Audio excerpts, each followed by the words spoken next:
Show. Everything's a lot easier. And if I never vote again for the rest of my life, this country will function just like it always has.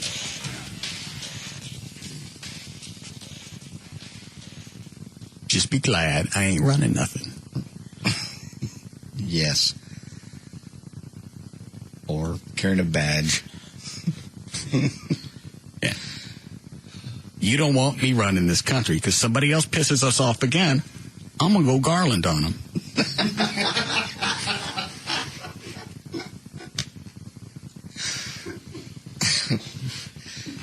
Yeah. I'll swing them around by their feet. I don't care which country it is. And I'll launch everything before somebody can tell me no. No, you will. Mostly at night, probably drunk. Yeah.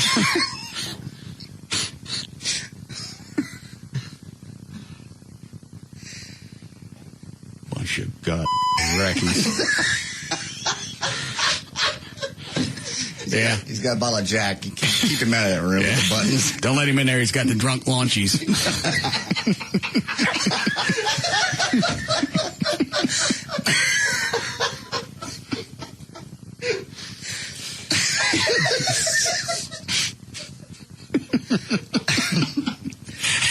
get up the next morning and you look at the news to see who you blew up.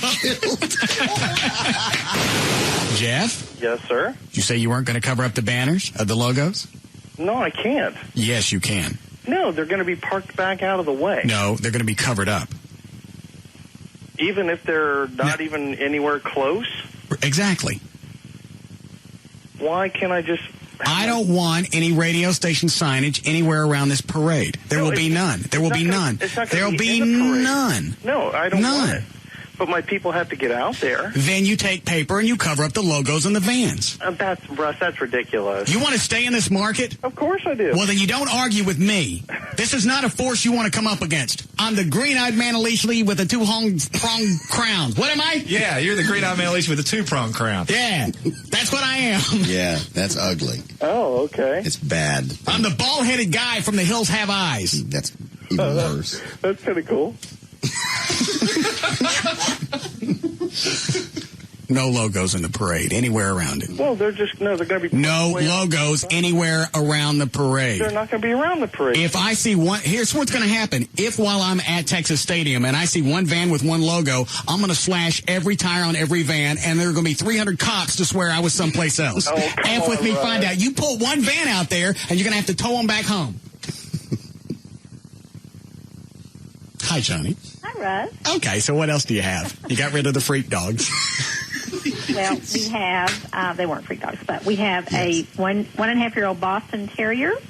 We have a 3.5-year-old Scottish Terrier. We have a 1-year-old Cocker Spaniel. We have lots of purebred dogs, is the point I'm making, as well as, of course, lots of great mixed breeds as well. Hold on a second. Is it green Manalishi with a two-pronged crown? Yes. All right. That's a Judas Priest song, John. Oh, thank you. I was totally out. Go ahead, Johnny. I didn't know what that was either. That doesn't matter. Doesn't it sound like something scary? It does. Okay. It does. That's what I said. It sounded scary. That's what I am, and I'm not going to negotiate with this parade. No. We got plenty of vans with no logos on it to begin with. It doesn't take anything to cover them up. I'm not jacking around. I'm not going to compromise. There'll be no compromises with this at all. You don't want to come to the parade? Don't. But if I see one van out there, I'm slashing every tire on it. And I guarantee you, I'll have 300 witnesses to say I was someplace else petting a dog. Yes, Jack? Yeah, I was just calling to let y'all know that what the dachshunds are really bred for. They're bred to hunt badgers. They can be quite vicious. Really? Small dog, yeah. Like They are not. For real, dude, like my mom, she's got a long-haired dachshund, right? Yeah. A mini long-haired dachshund. And when he gets mad, the hair on his back stands up like a porcupine. Well, that doesn't mean it's going to start hunting for food. No, seriously. The Short-haired dogs do that. The chickens would have to be terrorizing it or something.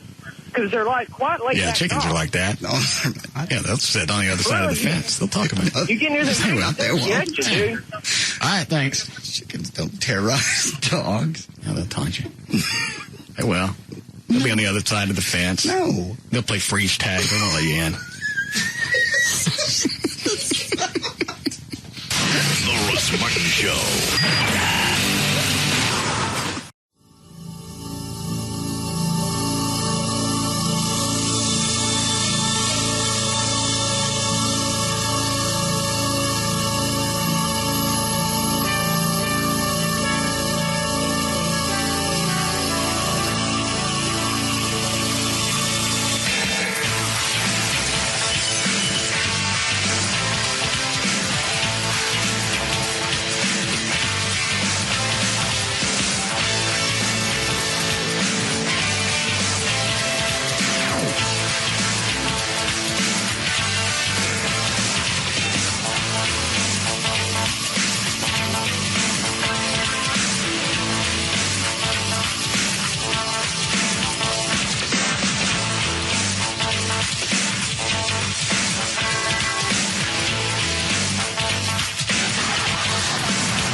Now that I think about it, I didn't check to see if it was real. I mean, well, yeah, I got that letter from some mortgage company a couple of weeks ago. It says important information about your mortgage. You open it up, and it looks like almost a W-2. yeah. And it says form W007. And it's got information about the mortgage. But the one that I got yesterday, I guess it came in the mail today. Yes.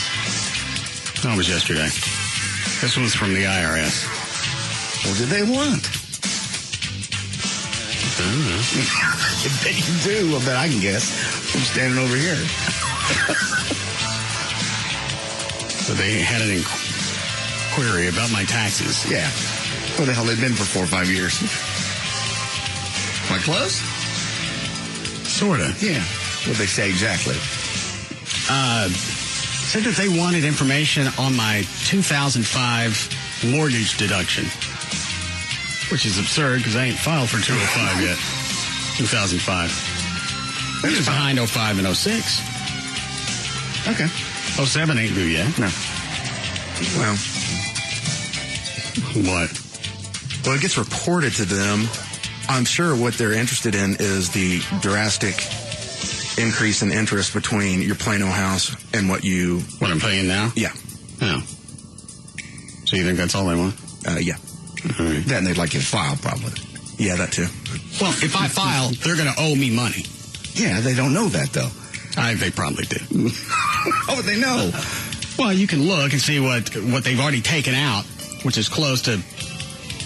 It's hard to figure out because on the check, they take out Social Security and everything, and I can't really tell... Why would you let them hang on to that money? Marty will do your stuff. Because I got to talk to Marty. I'd rather go to the federal pen. Marty, just don't ever shut up. I know.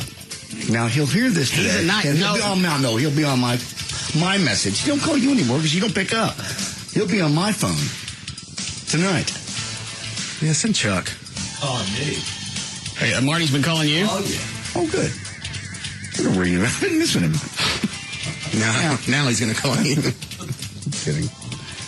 Obviously, he knows what he's doing, or I wouldn't have him do my taxes. He's great. been doing them since the mid-'80s. He saved me a ton of money. Well, if you've got to notice that even if it's an inquiry, I'd get your stuff to them because the last thing you want is to be audited.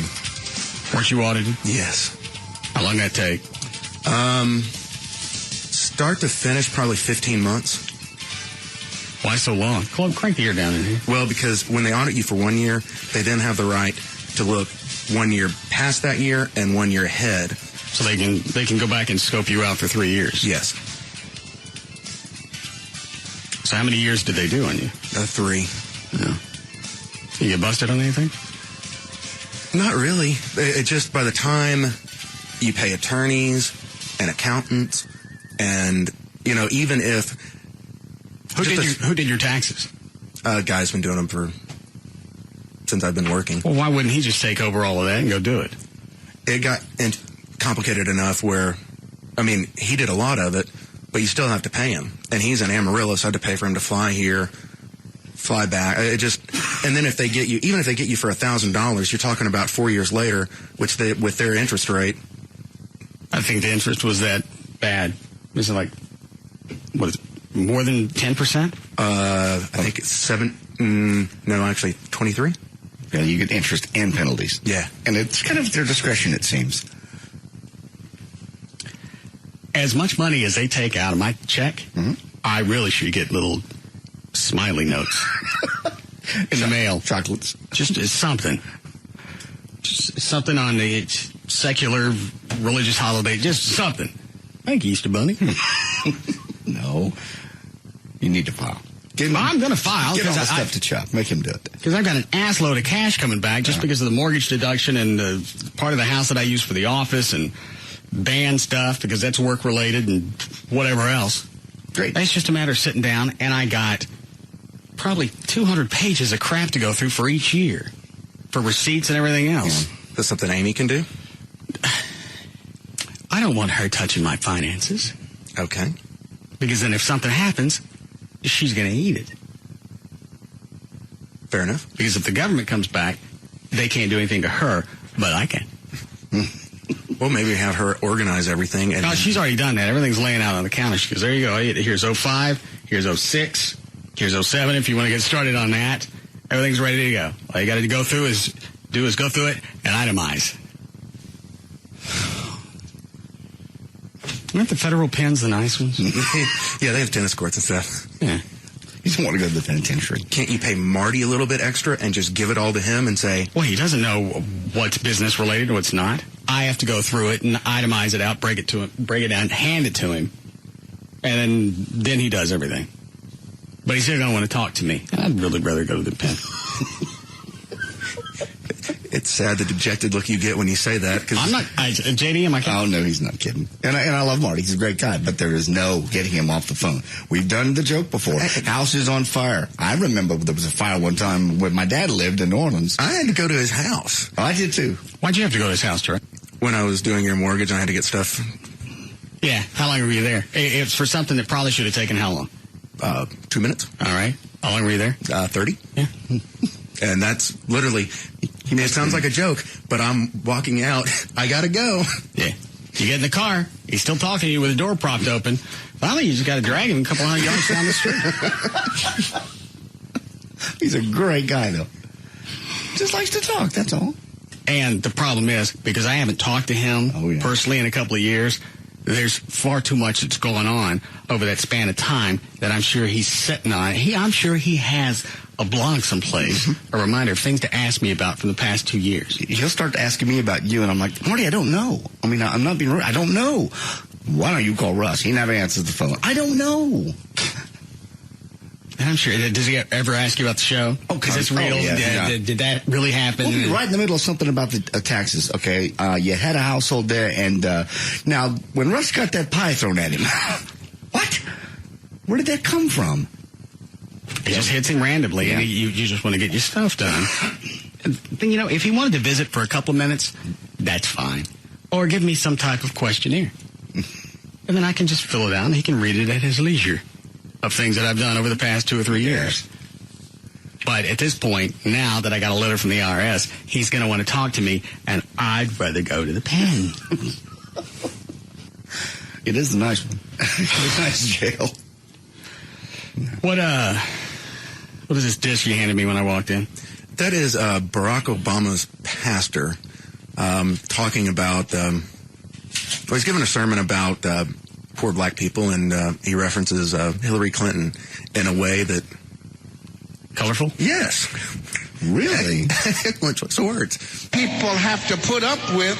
Who cares about what a poor black man has to face every day in a country and a culture controlled by rich white people? Somebody missed that. You got nervous because we got some white members here. I am still in Bible country. I am still in the... He's doing exactly the same thing that Manning does. I know I've offended some of the white people, but I'm still speaking from the Bible. I'm in the pulpit. I'm in Bible country. Hocus. Take that. People have to put up... And this is Obama's pastor? Yes. As in current? I think he actually is semi-retired, but it is the church. It's Obama's home church, and it has been his pastor for most of his life. He's kind of gotten in some controversy as of late. This ain't going to help. The pastor has? Yes. All right. People have to put up with. Who cares about what a poor black man has to face every day in a country and a culture controlled by rich white people? Somebody missed that. You got nervous because we got some white members here. I am still in Bible country. I am still in the text. Jesus was a poor black man who lived in a country. What's the face? Jesus was a poor black man? There's some people that speculated that Jesus was black, the way he was described, thorny hair of wool, darker skin. I guess you're right. All the pictures weren't actual Polaroids. Yeah, you're right. Well, just the country where they are, where he was, Middle East, he's not going to be white. But he's always portrayed as white. Well, yeah. And not tan white. White. Well, yeah, look who printed the Bibles. I mean, we're going to make him in our own image. Yes, of course. Okay. And who lived in a culture that was controlled. Hey, I found this real picture of Jesus. Do we use this or not? It depends. Don't show it to me. Oh, no. Are you sure? Yes. Give me that. He looks like one of the keep on trucking guys. No, we don't use that. But he's got a fro. No. Use this nice one of the Keebler elves. Now give me that. And who lived in a culture that was controlled by rich white people. The Romans were rich. The Romans were Italians, which means they were European, which means they were white. And the Romans... I feel offended. Why? Well, on two levels. I'm Italian and I'm white. Well, he's just... And he's blaming me for the way Jesus was treated? No. Is that what he's saying? Yeah. Oh, by the way, I got a voicemail from Trey last night. Called me a Dago. Really? Yeah. Ooh. Man, I believe it wop. What? What? About what? See, what you angry about? It was a continuation of the fact that I won't scream at anybody. No. That is getting on everybody's nerves. Don't change, but just here's the deal. Here's what we all know is going to happen. This is going to go on for 10 or 7 or 12 days. And then you're going to go, kaboom, and we're going to go, what happened to the Kyler, General Russ? And you're going to say, I say a lot of things. Man, that was a good synopsis. Thank you. But I think so far, everything, if I went through last Friday and didn't have a fit with all the screw-ups, nobody knew about it on the air, but with all the screw-ups that happened, if I got past that, why would you think anything else is going to... I don't know. I don't know if it's be a catalyst. Building up, and you're just trying this on, and one day you wake up and go, I don't like it. I feel fine. Bring me a cabin boy to kill. Bring me a what? Cabin boy.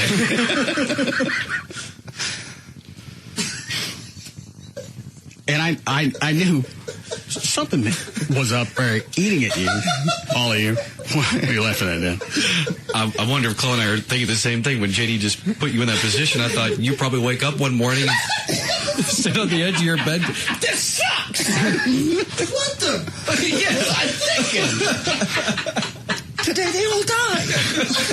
Care what they do. Oh, we're off today. I don't care. They die anyway. They were all sitting like everything's cool. You guys are reading a lot more into this than there really is. No, we're just kind of analyzing everything, just trying to take it from all sides. So... Well, you of all people should be relishing this. Because when I get pissed at you, you're one of the few people that I scream at off the air. See, because all you the know better. things. You've been around me long enough to not do some of the stupid things that you've done. But now I've come to embrace them. Oh, Jesus. It's part of what makes you love him more. Who, Chloe? Yeah. Well, yeah. I mean, instead of struggling with it every day, just take all the problems with the show, just embrace it. They're going to be there regardless. Why let them eat at me day in and day out? This is like the Vance and Coy of the show. I don't get it. The replacements for Dukes of Hazzard. I get that. It's not real. It's going to go away, and Bo and Luke are going to come back. But I've been in a better mood when I finally decided I'll just take all the mistakes that happen, all the idiotic screw-ups, and I'll just use them somehow. I'm going to use them anyway. I might as well just get over the irritation that goes along with it. As long as you're happy. We're happy. But when Trey came in the studio Friday during a break, and he was... Well, I don't say this to be cute, but he was whiter than I thought was possible. And he opened his door over here, stuck his head halfway in and went, first off, hands up. I went, what? I didn't do it. I like how he puts his hands up as if you're pointing a gun at him. What? You heard me say that, yeah? I didn't do it. All right, well, I don't know what happened, but you're going to. And I want you to know, I wasn't here when it happened. All right, well, just tell me. I don't want to. And then he tells me that he and Gavin are in the hall playing rock, paper, scissors, knives, trying to decide who was going to come in and tell me that somebody accidentally erased some of the audio for the show. Well, all right, it's gone. I probably wouldn't have gotten to it anyway. I didn't do it. Still. Well, okay. Who did it? Cody. All right, who's Cody? He's down the hall. Bring him here. Do you want to go see him, or we'll drag him down here? We'll dress him like a cabin boy. It took literally about a half minute for me to get out of him what actually happened, because it was back and forth. I went, well, just tell me, because if you don't tell me, then I'm going to get irritated. Again. I was nowhere near this place when it happened. I can give you a list of references. I have alibis. I'll pull up a GPS. But I wasn't here. Please believe me. Hell, the man who's technically our boss wouldn't come in here and do it, because he lost rock, paper, scissors twice, and I still had to come in here. Pussy. That's why were you doing the rock, paper, scissors if it didn't matter? You were going to come in here anyway. Well, it was supposed to be fair. We were going to do it, and the loser came in here. Gavin pulled the rank card on you. Gavin was. I'm going to go down the hall real fast, and so I got a business meetings. Woo, meetings. Well, it's the beaten wife syndrome. Sometimes the guy comes home and he doesn't beat you for a while. That doesn't mean he's not going to go back and do it. Maybe it was just that moment with Trey where I felt bad for him, even though what happened was going to screw me around. It was that look of abject terror. I didn't do this. I will die if it will help. So you had empathy for him. Is that what it would be? Yeah. Stop it! Why? You don't have very empathy for anybody. You're setting us up. Well, I remember when we worked in music radio, and we really had no power. You had nothing. And if you were in trouble or you screwed something up and you had to go tell somebody, they were always dicks about it. Whether it was valid or not, it didn't make any difference. Yes. What does that mean? Nothing. I'm just saying okay. I put myself in Trey's position, and I remember having to deal with program directors who were not only dicks, some of them were on coke, they were on other things, and you never could figure out what mood they were in on a daily basis, because they were either narcotized or they weren't. And if they were doped up, they were okay to deal with. Yep. If they weren't, then it didn't matter what it was. It was like covering yourself in roast beef and walking into the lion's den going, hey, what are you doing? You're right.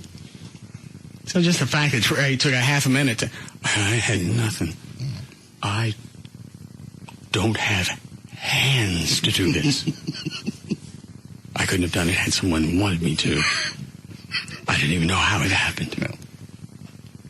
Believe me? So at that Was that a moment, turning point? I think that was probably a moment of, they call it a moment of clarity. Yeah. Realization. Interesting. You don't want people around you to be afraid nonstop. Huh? Stop it! Yes, you do. That's what you live on. That's what you thrive on. Just come back and kill us. Is there some special gutting ceremony tomorrow night at the white trash party? No. Like to invite the staff up on stage? None of us show up. Here's my Please, would the entire staff join me on stage for a loving moment? No, seriously, it's fine. Come up on stage and enjoy it. Revel in the majesty of the show.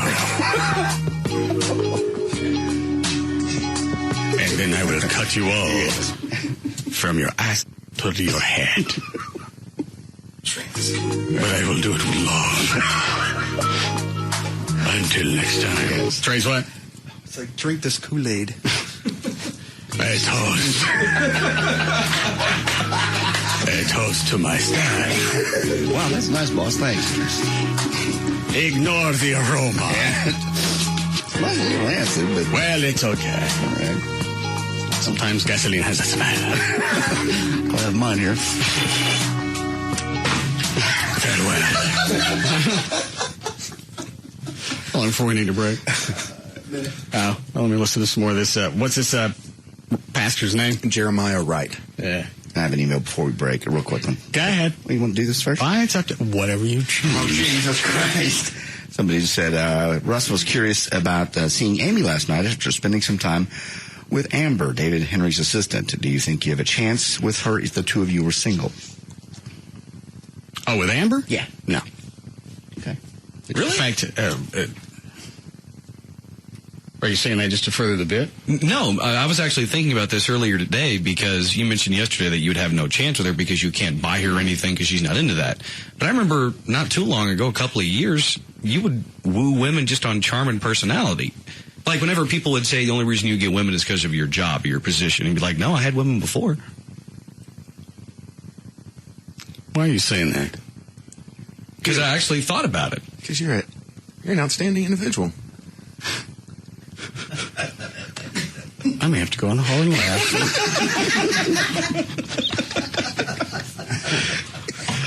I wasn't quite taking it to that extreme. I'll address it when we come back. Okay. If that's okay. That's fine.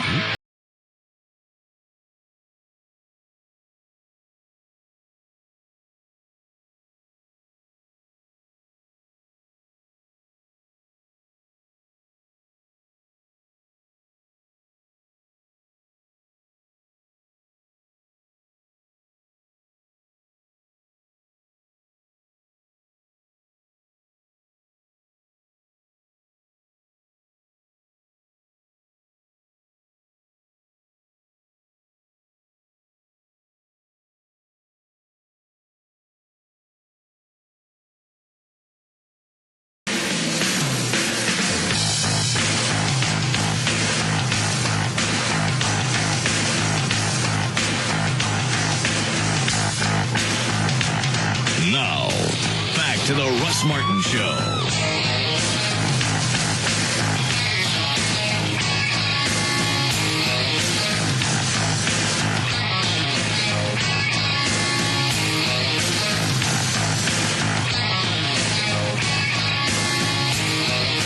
Hello, Gail. Hi there, Russ.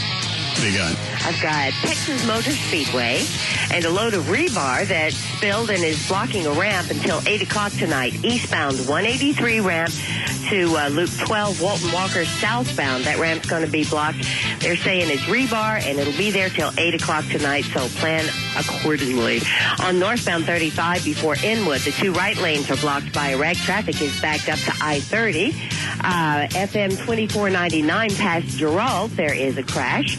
And in Grapevine, it's just the same old road work till 5:30 on 26 southbound between 114 and Mustang Drive. I'm Gail Lightfoot on the Russ Martin Show. Thanks, Gail. Mid-50s for the low tonight. Then we're going to be, they say, almost 90 tomorrow. Then down in the 70s for Saturday. 66 now at Live 105.3. Where'd you find the audio of Obama's pastor? YouTube. Has it made the news? He's made the news before. I don't think they've picked up on this yet, but I'm sure they will.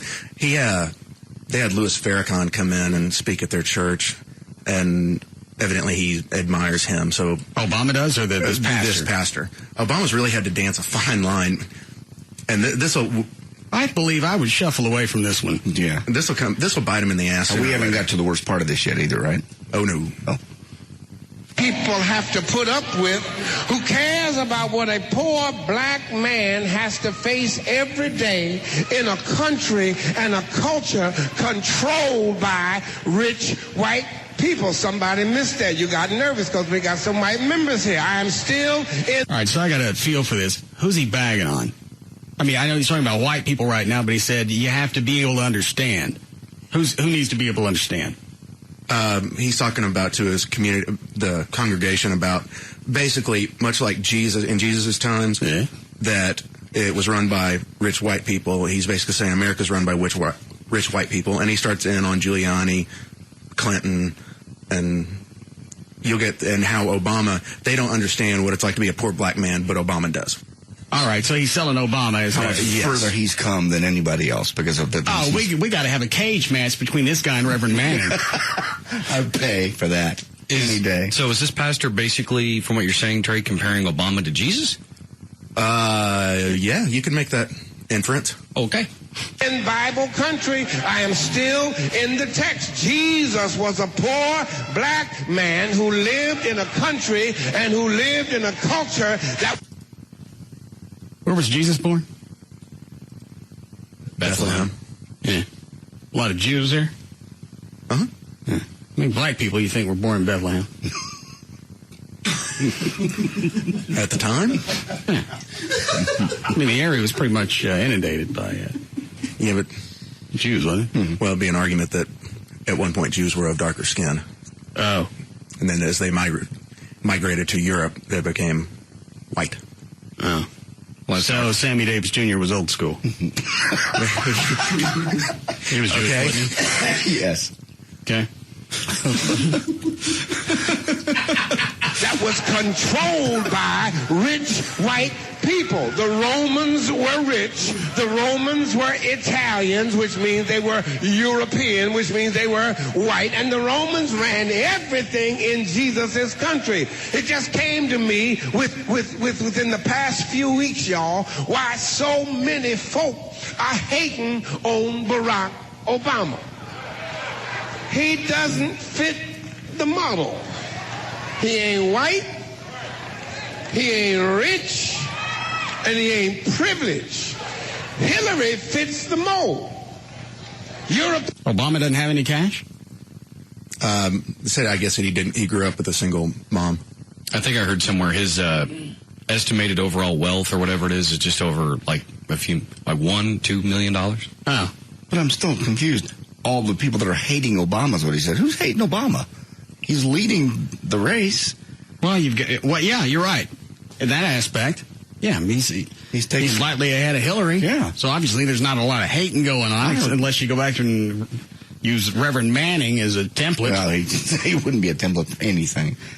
Europeans fit the mold. Giuliani fits the mold. Rich white men fit the mold. Hillary never had a cab whiz past her and not pick her up. Probably had one whiz on her.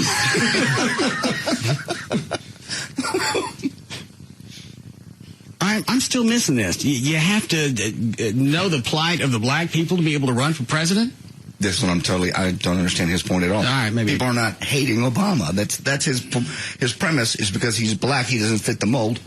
Nobody ever said he fit the mold. Yeah, it has been predominantly white men that have been president up till now. Predominantly? Predominantly. How about all of them? Well, that's also falls in the category of predominant. All right. And they run the country.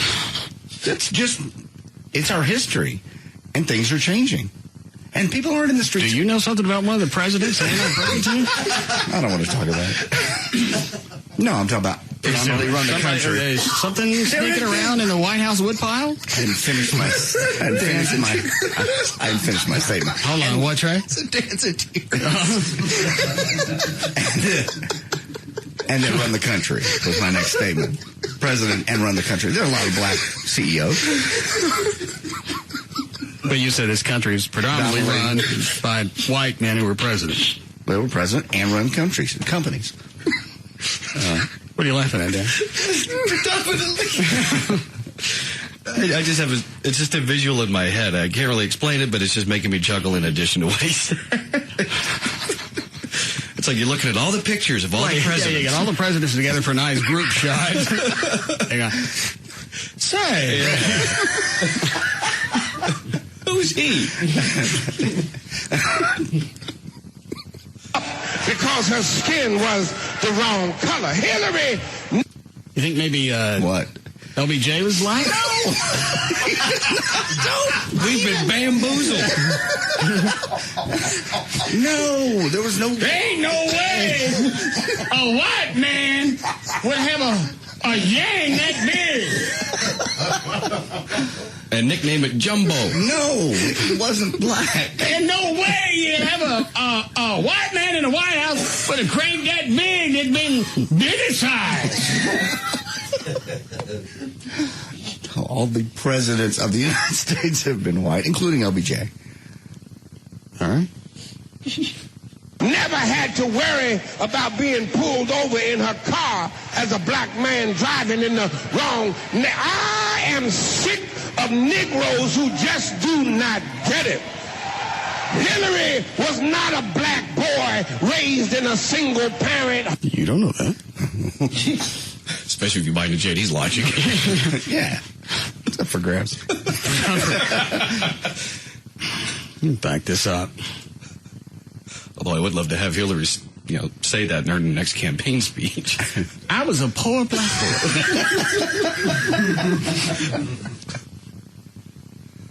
Pulled over in her car as a black man driving in the wrong. I am sick of Negroes who just do not get it. Which Negroes don't get it? I'm completely out of where he's going with this. Unless it was the 10% of black people that haven't voted for him, unlike the 90% that have when they voted. Yeah. So far, from what we've seen in the polls, an overwhelming majority of blacks are voting for Obama. Yeah. And there's nobody out protesting.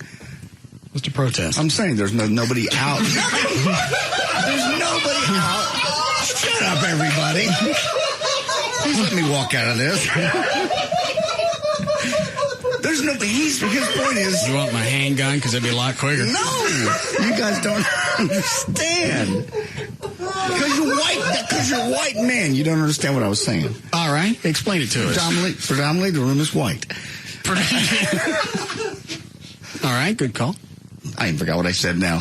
You said something about Obama and all the votes that he's gotten, and nobody's protested. Now, see, that's your inflection. No. Not far off. I don't think the inflection has 90%. I'm saying what I'm saying is this guy on the tape, the minister, is going, he's tired of black people that don't get it. There's nobody out there that doesn't get it. There's nobody that's protesting. There's nobody that's up in arms because Obama's a black guy, except the Manning fellow. He's the only one I've heard that has said anything about Obama being black. That's not what you said, though. That's you exactly said what I said. All these black people are voting for Obama, and nobody's protesting. Nobody's protesting the fact that he's black. That's what this guy's saying. Black people don't get it. Dan, would you like a chair? I can't write. Back this up again. I'm going to roll it on. Maybe you'll give us another gym. No. Oh, Giuliani fits the mold. Rich white men fit the mold. Hillary never had a cab whiz past her and not pick her up because her skin was the wrong color. Hillary never had to worry about being pulled over in her car as a black man driving in the wrong. I am sick of Negroes who just do not get it. Hillary was not a black boy raised in a single parent home. Barack was. Barack knows what it means to be a black man. Does he mention in the course of this audio that Barack's mama was white? No. Not pertinent to me, but it's really kind of pertinent to his argument. Yeah. living in a country and a culture that is controlled by rich white people. Hillary can never know that. Hillary ain't never been called a nigger. Hillary has never had... I believe she's been called worse. By me. Yeah.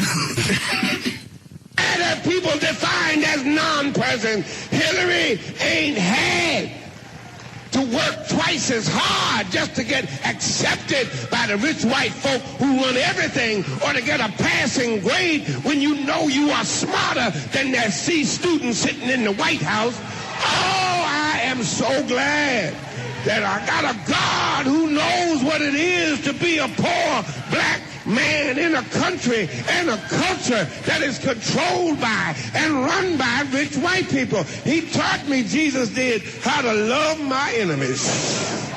Jesus taught me how to love the hell out of my enemies and not be reduced. All right, if Jesus is God, the black man, why would he let this plight happen to the black people? I'm out. I'm not saying a word about anything. No, I need your take on that. No, I'm out. I don't have an answer. To their level of hatred, bigotry, and small-mindedness, Hillary ain't never had her own people say she wasn't white enough. Jesus had his own... What's the matter, John? Which way is he going now?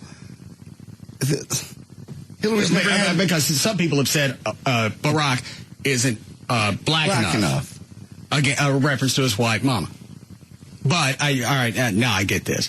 Even though Obama's half white, he's still gone because he's black, skin-wise. The struggles. He's gone through all the struggles that black people had to go through. So take his mama's heritage out of this, take the lineage out of it, and he still had to go through what the black people have gone through. And that makes him a better leader? Is that what this guy's saying? I had a point and now the truth of the matter is... it danced away. What? Obama actually probably had it worse because not only was he shunned by the whites, you'd be shunned by the blacks because you got a white mama. Yeah. Okay. Own people siding with the enemy. That's why I love Jesus, y'all. He never let their hatred dampen his hope. There is a name I love to hear. I love to sing his words. It sounds like... Why'd it cut off? That was all there was. What's the word he likes to hear? It's a damn cliffhanger. Is there more audio? Not that I'll look for it. I mean, there's more sermons, but not about Hillary. Well, why you want to leave your brother hanging? That's all there was. Sounds like... There's one word I like to hear. I like to sing it. Yeah? Sing it at the top of my lungs. That sweet, joyous word.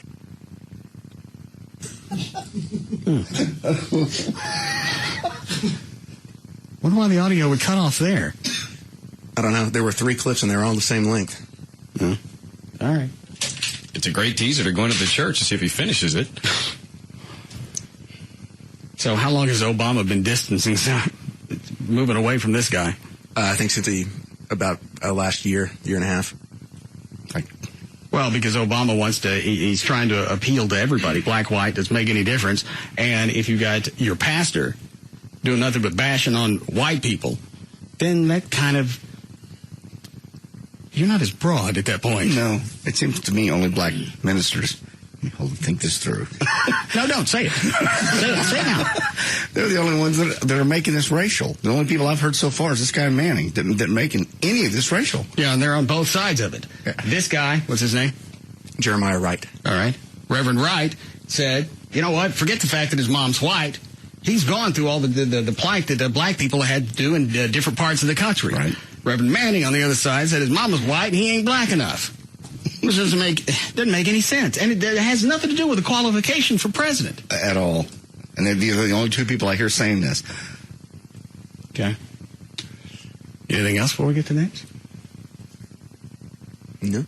All right. Speaking of sermons, I wanted to know, hey, Reverend Russ, you going to be doing a sermon at the white trash party?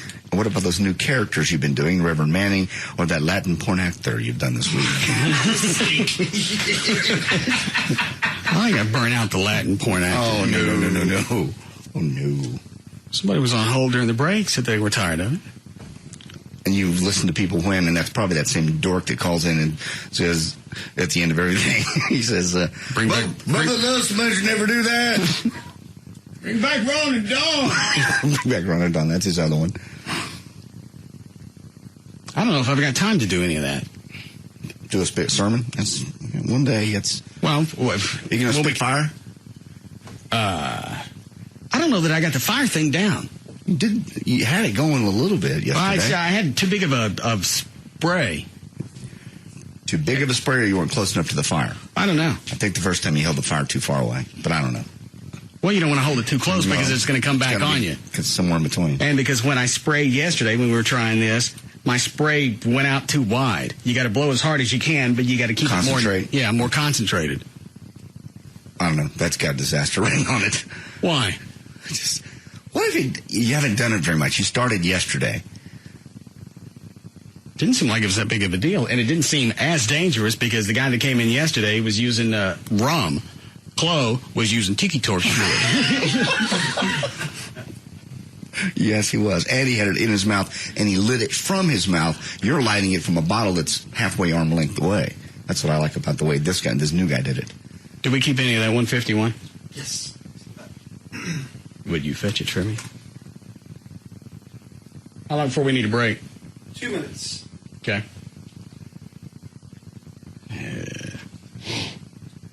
God, this stuff is just hard to hold in your mouth.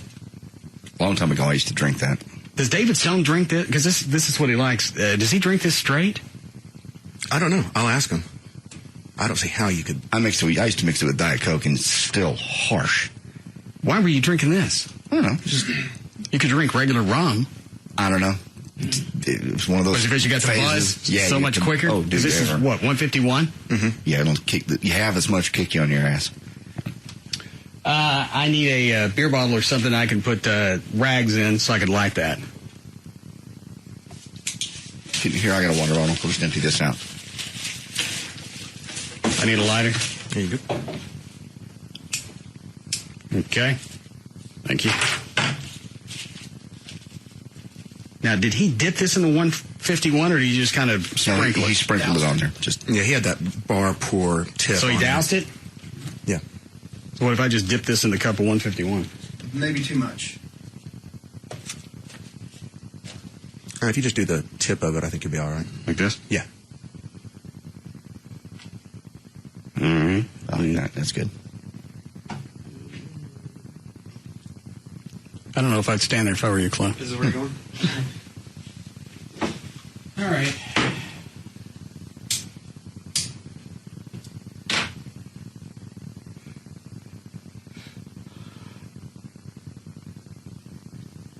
Okay.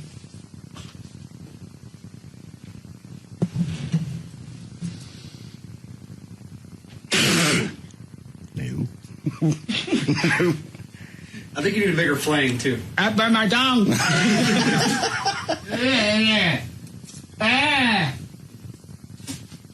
If you can do it again, do it now. More or less fluid. How much? You get a nice mouthful? Because I filled my mouth all the way out. All right.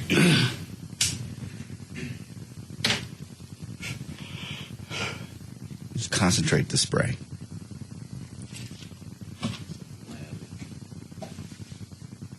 Wow. There you go. Yeah. What's that burning the mic? No. Your mouth. I'm not.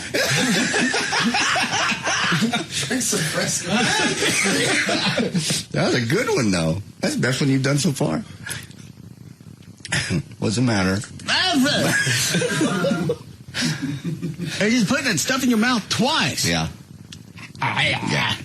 But you look like a rock star. Yeah, that looked cool. What are you doing? Don't lick the carpet. That's not going to be impressive on stage. What, look at the floor? Yeah, you got to lick the floor afterwards. No other way to get that on your tongue. Isn't there anything you could swoosh right afterwards to get that out? Well, milk work? Yeah, milk or liquor.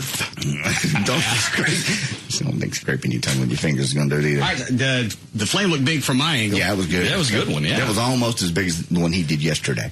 Actually, I would say it was bigger. Like the one that the guy did yesterday, it shot further straight out, whereas yours actually looked like just a huge fireball. Oh.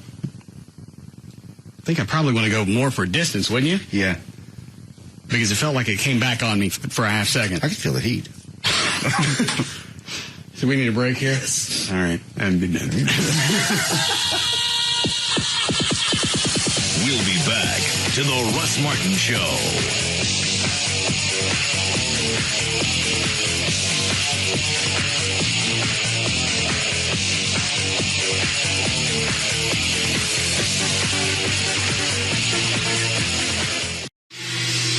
Get down, get down, get down, get down, get down, get down, get down, get down.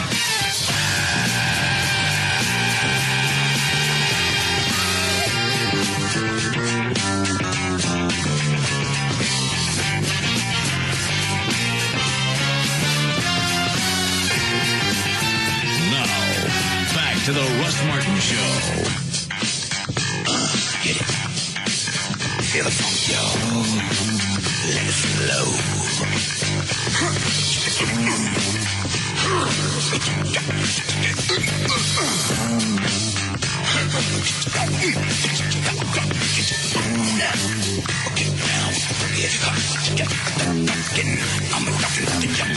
In that actual story, that bus driver, I think she was deaf.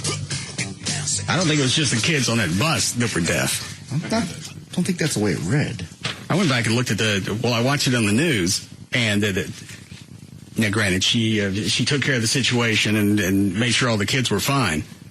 But what if she had gotten knocked out? If she's really deaf, can you get a driver's license for a bus being deaf? I don't know. Well, she's driving it. What does the story say? This story says a school bus was involved in an accident. This is from WFAA. With a small vehicle this morning, the accident occurred as the bus was traveling southbound on Loop 12 Service Road at Keeneland Parkway about 7 a.m. The school bus struck a passenger car. 11 of the 12 children were taken to area hospitals, all in stable condition. The school bus was taking students to Arlington's Jean Massot Academy, a school for the hearing impaired. Sergeant Fineglass called the bus driver a hero for her composure. She was signing, reading lips, and writing messages to assist paramedics in their work. And she was deaf. What's the matter? What are you doing? I don't know.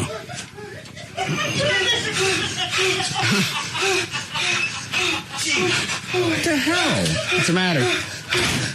Chloe! What? Is he hyperventilating? Yes. Are you? You need a bag? Oh, God. Breathe into my anus. That'll calm you down. Chuck, you want to tell me what happened? Yeah, knucklehead over there. I'm standing over the airbag. I set it off, and he blew it up on accident.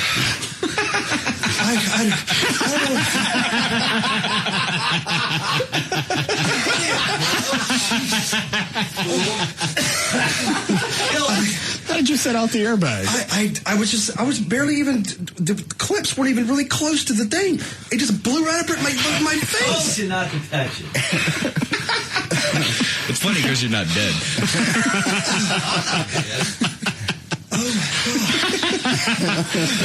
Where's Ray? He's laughing. I thought I saw a puff of something. Oh.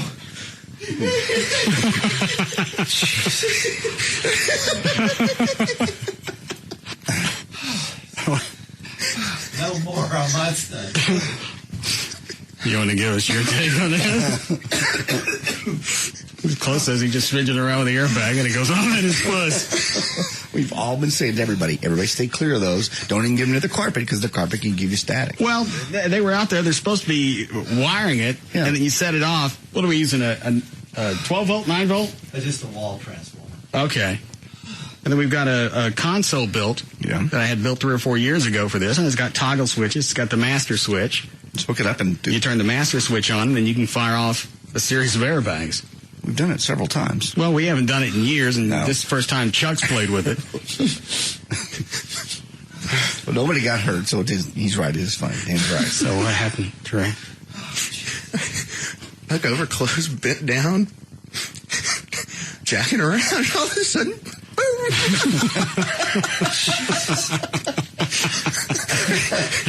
Clark jumps back. He's pale white, doesn't know really what's happened. Did it actually hit him or go in the other direction? It didn't look like it actually. Did it hit you? No, it didn't hit me. It just came up right. It just came up like right. You got powder on your shirt. Yeah. Is this stuff supposed to itch? The powder will, yeah. Will it? Oh, absolutely. I saw somebody get out of a wreck on 360 covered in that powder, and she started scratching, and it'll burn. Actually, when they hit you dead in the face, they'll burn your face. The bag will, but he didn't get hit by the bag. That was scarier than the first time that happened to me. So, by the time of the well, but this time you should have sort of expected something because we got a bunch of airbags, and we're going to try and wire them up. You were leaning back in the car, just running your thumbnail across the steering wheel, and it blew on you. Jesus, no, the terminal, the left one was on there, but the right, it wasn't even anywhere close to the other thing that comes up, supposed to clamp on. Can static electricity fire those off? Yes. Oh. A 9-volt battery can fire them. Oh. It's lucky his head's still on. Yeah, those hit you. Because I could feel, you could feel the concussion of it. And was that low muffled thing? Yeah. I heard something, but it was kind of mixed in with you laughing. So what do we got? 3 airbags left? We got 2. We had 3. Chloe. Well, nice going, Chloe. Well, sorry, I just was trying to see where it went. Chuck was just kind of showing me, how to do it in case he's not here. Show me how to do it. And you told him not to touch it. I told him, don't touch it. I said, don't get near it.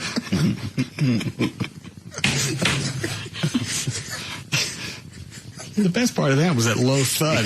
Trey laughing. Because at that point, I knew not to be worried because something horrible had happened. They'd be screaming, not laughing. Well, Trey's a variable on that one. Yeah. Chloe's dead. Yeah, I can actually see that. Chloe's running around with no head. Trey would probably still chuckle.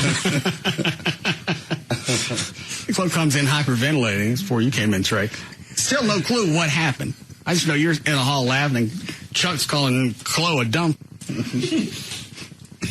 I have a drink, please? Yeah, here. I would finally take a sip. The 151. How do you swallow that without mixing it with anything? Do it all the time. The 151? Mm-hmm. You just have to get used to it. You got to build calluses on the inside of your mouth. So, Chuck, do you know how to fire these off now? Controlled? Yeah, if we can keep Pretty Boy up there away from it. Yeah, I think I can. Well, why don't you have some more of the rum? Then we'll strap one to your ass. As long as I can stand clear of those things. Now when I get in the car, I'm going to be scared to death of the thing in front of me because in my car, you can't turn it off. I think you could turn any of them off except the passenger side. I don't think there's a switch on mine unless it's somewhere else. I'm taking the fuse out. Oh, I see what you're saying. All right. Well, I want to try another one. We didn't try that one. Well, I didn't get to see it, though. Well, we've seen it before. I mean, are they ready to go, Chuck? Well, they were ready, yeah. They're close to it. Can you take the next break and try and rewire one? Yeah. All right. Chloe, stay in here. Yes. Hey, Dan, pull that audio for me when we come back. Okay. What were we in the middle of? Talking about the school bus crash. Yeah. And as I read the story, you're right. This chick, it says Sergeant Fineglass called the bus driver a hero. She was signing, reading lips, and writing messages to assist paramedics. So obviously she was writing. She couldn't hear. She's deaf. Yeah, the bus driver, they didn't say deaf. They said also hearing impaired, so I don't know if that would technically mean legally deaf or just impaired.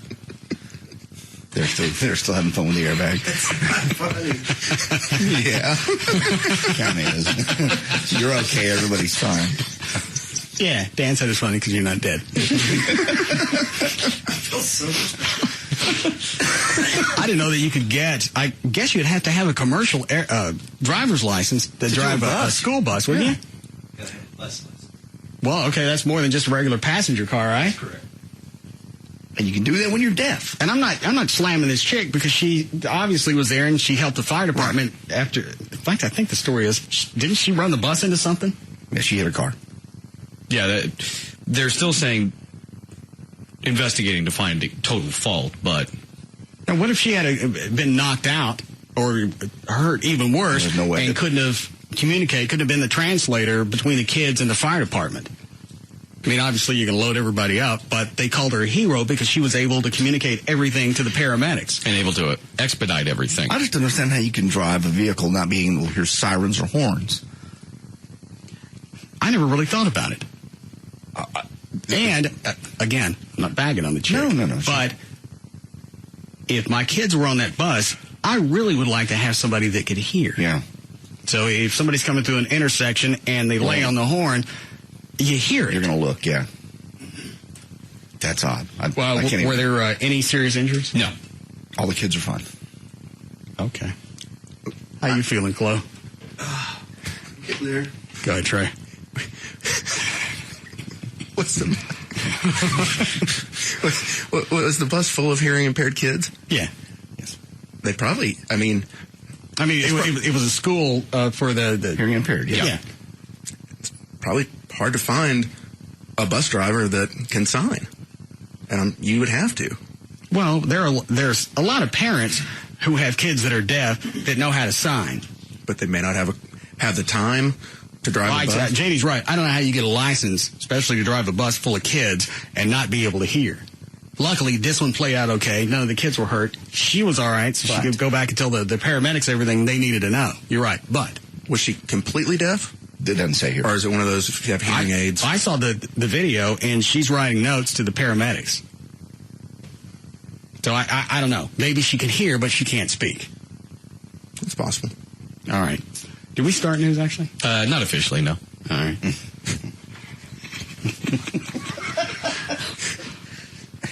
I didn't get to see it. I know. We have two more. Well, we're going to do it, but Chloe's not going to want to stand next to it again. No. You may want to dust your right shoulder off. Chloe's still got powder on it. In fact, you may want to change shirts because that's going to be, yeah. Yeah, you're not going to get that on.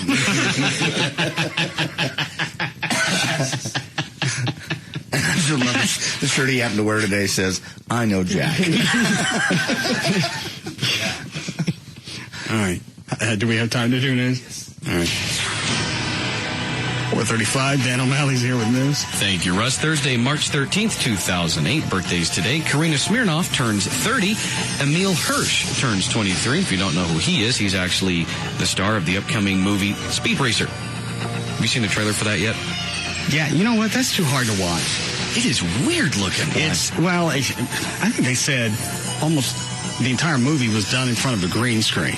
Okay. So you have the live actors, you have the real Mach 5, but everything else is CGI. Okay. And it's the trailer's just too hard to watch. See, now, I've only seen the original cartoon maybe a handful of times, but how does that compare to what you've seen in the trailer? I mean, I know it's completely different because it's live-action CGI versus the old Japanese animation. Compare it how? Does it look like something that would be true to it or a complete something different? The parts that I've seen, first of all, the car looks just like the cartoon. Yeah.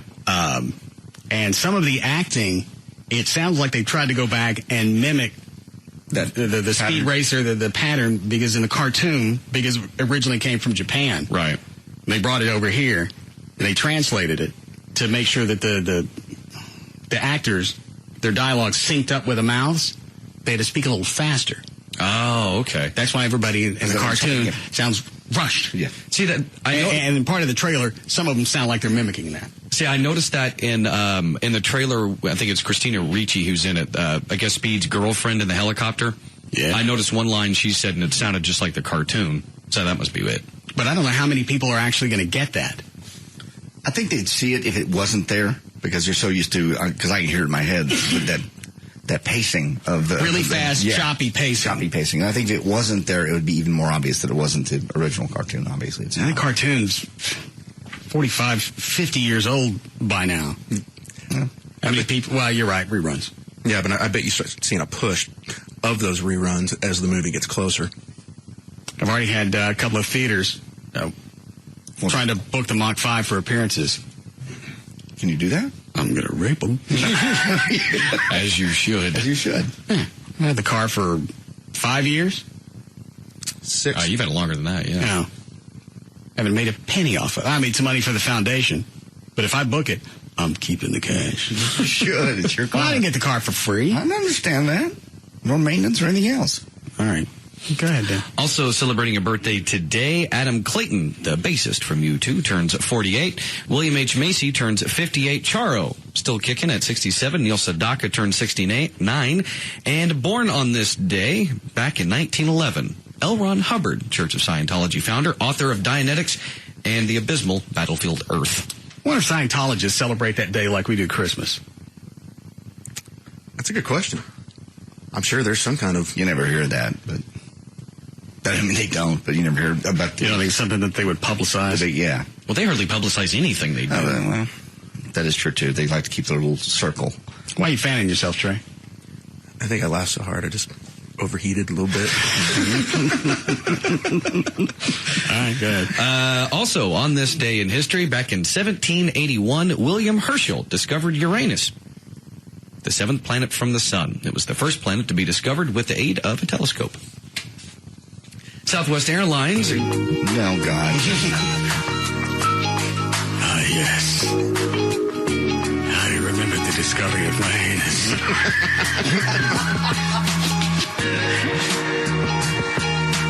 Are you sure you're not tired of this? No, not at all. Not at all. It was a spectacular moment. Yes. Full of wonderment and joy. Mirth. I have cherished its existence from the very moment of its discovery. I've experimented with many things in my stinky tube of danger. I enjoy mostly candy. Bazooka bubble gum. Okay. Little honeys. Those are good. I remember that.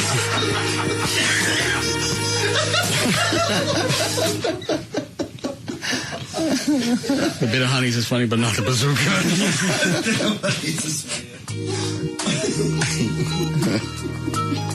Little honeys I've shoved into my stinky tube of danger. Okay. Pixie sticks. Pop rocks. Root beer barrels. Butterfingers. Atomic fireballs. Those burn. The Brock's candy corn. The 18-ounce bag. BB bats. What are those? BB bats. BB bats? Never had a BB bat? I've never had a BB bat. And I'm not taking any out of your... It's a vending machine. Also, I enjoy the cherry mash, which was very enjoyable but scary when I pooped.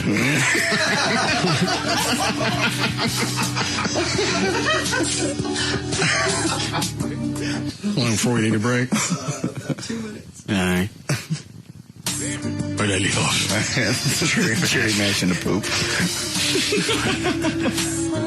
I just said I experimented with slow pokes. Oh. I can see that. The tea berry gum, the 5-pack. Wonka nerds. Altoids. A curious thing.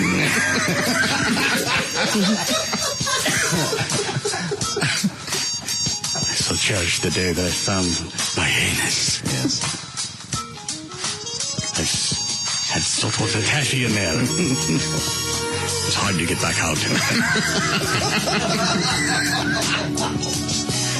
Also, I had the Jolly Ranchers. The actual Ranchers, not the candy. I'm done. Go ahead, Dan. Okay. Southwest Airlines grounded 38 planes on Wednesday to examine if they were structurally sound enough to carry passengers after it recently acknowledged it had missed required inspections of some planes for cracks. The airline expects to have all of its planes back in service on Thursday. Southwest initially said it grounded 41 planes, but spokeswoman Linda Rutherford later said 38 were taken off the schedule for additional inspection, along with 5 others that were already in hangars undergoing routine maintenance. I don't know if you mentioned this in the story. They had to cancel 100 flights yesterday. Yeah, that's almost 8% of their fleet down. They got I realized they had that many planes. 500 jets. They took. And how long do they think these delays are going to go on? They're done. They'll be done today. All the inspections? Yeah, all the planes will be back in. Yeah, every plane takes about 90 minutes, and they've got. Actually, I heard in the news it's more like 6 hours. I heard 90 minutes from a pilot as well as from the maintenance guy. All right. I suddenly became Trey. Sorry. 90 minutes per plane for this specific. That's a pretty quick inspection for planes that they took out of service because they were worried about the integrity. And you park them, and it takes an hour, but you got to realize they got maintenance facilities around the country, so they didn't all have to come to left field. But it's still 90 minutes is a pretty quick once-over for a plane that you took out of service. Well, they were taking them out of service as much to make a point to the FAA and to the flying public that we are a safe airline, and safety is. They've been flying, what they say, every man, woman, and child in the U.S., if you count the bodies, 4 times in the length of time Southwest has been in existence. I mean, they've flown millions and millions of people and never killed anybody, except for the one. The one where they missed the runway? He wasn't in the plane, yeah. Oh, all right, so that doesn't count. That doesn't count, really. All right. I mean, they have a very good safety record. Gold star for you. Is their point. They have a very good safety record. Short of that one car that they plowed into. But you want credit because he actually wasn't on the plane. I don't want credit for anything. I don't work for Southwest Airlines. I'm just saying that the inspections were important. They got them done. And they've also taken 3 people off the staff while they do the investigation. So they're serious about it. Okay. No. Sometimes I would enjoy the candy cigarettes in my pool. But then I became addicted. It became a gateway drug to Virginia Slims. Would you like to see me smoke one? I'll shove it into my pool hole and blow smoke rings out of my penis. I'd actually like to end that. Yeah, I'll be there. Break here.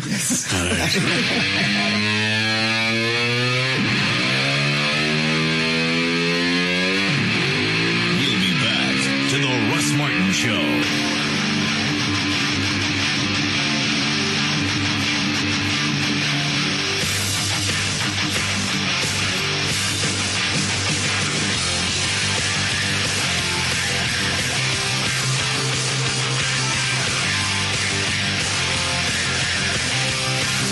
There's just no containing them.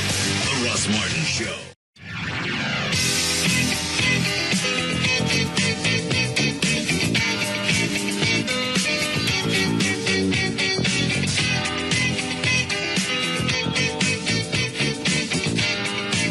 Now, back to the Russ Martin Show.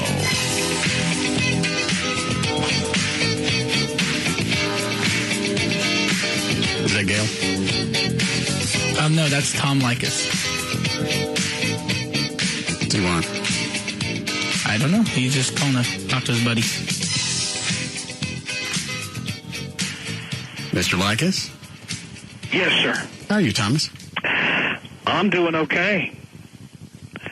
But, I'm listening to this stuff. I can't take it anymore. You have turned into the biggest, most pussy-whipped individual I know. You call to talk to me or JD? I'm talking to you. We'll get to him in a second. I'll sit in and wait. You, and I thought this marriage thing was like a bit. I didn't think you were actually getting married. When people told me this, I didn't think this was real. Why does that make me pussy whipped? Because you don't need to be married, and you know you don't need to be married. How many times you been married? I learned the hard way. I got married 4 times. I got divorced 4 times. Hey, wait, was it the last? Is this the number 4? Is that going to be it for you? That's it. Done. Even with that new chick that you met? Done. What? How are you going to start a relationship with any chick now? I'm just talking about you, and they know up front this isn't going anywhere as far as commitment. Well, it can go anywhere. I'm just not going to pay them to have sex with me. I'm not doing it. And that's what this boils down to. Signing over half of everything you earn to somebody else in exchange for them living at your address. Well, what about the prenup? Did you work it out to where they almost got nothing? Yes. But you know what? Have you tried to negotiate a prenup? We haven't gotten that far yet. I don't even know if I'm going to stay with the date that we set because it makes me sick to think about it. It should make you sick to think about it. This is not some small commitment. You know, people see, you know, all these Britney Spears, all these people getting married, and they think it's like changing your underwear. This is signing a big contract and giving away all that money that everybody knows you earned. Giving it away. I can't understand why you insist on going ahead with this. And I'm telling you what, even with a prenup, they'll try to overturn it. They'll hire an attorney at your expense. And then they'll tell you, well, fine, we'll just see you in court. We'll see if that thing holds up. And you won't get a lick of sleep. But you're right. I don't know what the hell I'm doing. Hey, Tom, ask him what he likes about marriage and the thought of marriage. What do you like about marriage, Russ? Tell us, please. I don't know. I don't even really know how I got to where I am. And I can't fathom standing up in front of a church full of people and making jackass promises that appeal to me on no level. That's right. For any reason. Until death do us part. Are you kidding me? Well, that's just what, figure of speech? Well, I mean, ever since the Columbia Record Club went out of business, who takes a vow like that? Here's the radio shtick aside. Here's what I enjoy about the relationship is I'm sick of dating chicks that turn out to be idiots, nuts, and some that can't decide if they want to be in a relationship or not. You struggle with those. I'm sick of those days. And if that means for the next 4 or 5 years, I'm only screwing one clam on paper, then I'm okay with that. You know, you're going to get married, and you come home, and what you're going to find out is, I found out 4 times, nothing changes. Nothing improves. You get no more services. You get no more anything, except if things don't work out, you now have to give away a beautiful set of cash prizes. Well, who came up with this damn idea? Probably a woman. I mean, what's in it for us? I can't think of anything. There's nothing in it for us. I don't like any of the vows. I don't like any of the things that you have to say. I don't even like signing the paperwork. So now you need to be a man. You need to man up. You need to go home and say, this is not going down. I'm not sure if I really don't want it to happen. I know that everybody gets the jitters going up to a certain date. Some people get in their car and they step on the gas right when they're heading to a brick wall. And they say, you know what, I think I want that to happen, until they hit their head. And he's right. I mean, it's the same thing that JD's pounded on me for months. Nothing's going to change. The relationship's going to be there. It's just all of a sudden, now it's documented, and it's like I formed a small corporation, and I got a business partner who ain't got no business being with me. And let me tell you, things are going to change. You're going to start getting less of everything. You name it, you're going to get less of it. I don't know what it is you're getting now, but whatever it is, the incentive to give it to you goes away the minute your signature hits the dotted line. I would have thinked after she think. Yeah, it would have occurred to me that things would have changed when she moved in, because that in itself is like, that's a step closer to marriage. But nothing's really changed. Do change when they move in. It's a little subtler than when you sign the contract. All right, well, let me ask you this. Your first marriage, you were married how long? First marriage, 2.5 years. All right, and you dated how long before you got married? About a year. All right. Now, why did you tolerate it for a couple of years of not getting any sex? Actually, the first marriage, when I was 18, was the best of all. It was the best because we never had a fight. The sex was spectacular. And ultimately, we split up because she was too young to make that commitment. She didn't realize that she really wanted to have kids. I didn't. She did. And she finally said, you know what, I really do want to have kids. And we split up. It was very amicable. Didn't cost me a penny. Now, your fourth marriage, how long did that last? My fourth marriage was 10 years. All right. And did the sex peter out as soon as you got married? Oh, yes. All right, well, why would you stay in a relationship like that for 10 years? Because you think you can fix it. Because you think it's not marriage, it's you. think it's something you did. Oh, I'm past the taking responsibility for anything. I'm not kidding. I went through that a long time ago where you're with somebody and it's a complete struggle to stay together, and you're thinking, all right, it's me. Possibly there's something I need to change in myself that'll better me in the long run. And then later you find out that's horse ass. It is. Russ, I got to get off the phone and go to work. But I'm not done with you. I think this is not going. I'm telling you, I would say so. This is not going down. Okay. You're pretty close already. All right. All right. Go. Thank you, sir. He's not going to have to. Oh, I meant to ask him about something. On his show last night, I only heard a piece of it because they had it on in the other studio, and I walked by. I think they were talking about shaving your crank because it looks better. Shaving it completely? I don't know. I just heard some chick talking about shaving your crank, and I went, well, that's got to be like us, and I went to the bathroom to pee. No idea. Shaving it completely? Gavin, did you hear that? Shaving your crank, I do. I didn't mean this to get off on a gay thing. I'm just curious if you heard the like us thing. I didn't hear that part. Do you shave all your crank? Yeah. Do you shave your little foof? Yeah, it's all gone. Shave the sack part and... Yeah. Hey, you shaved the business up on top? What do you mean by business up? Oh, yeah, above it? Yeah. Yeah. And why do you do that? I just think it's a cleaner look. I like it. It looks like Popeye. Yeah. Oh, it looks fine. I don't know any guy that shaves off his pubes. No, that's disturbing. No, it's not. It's natural.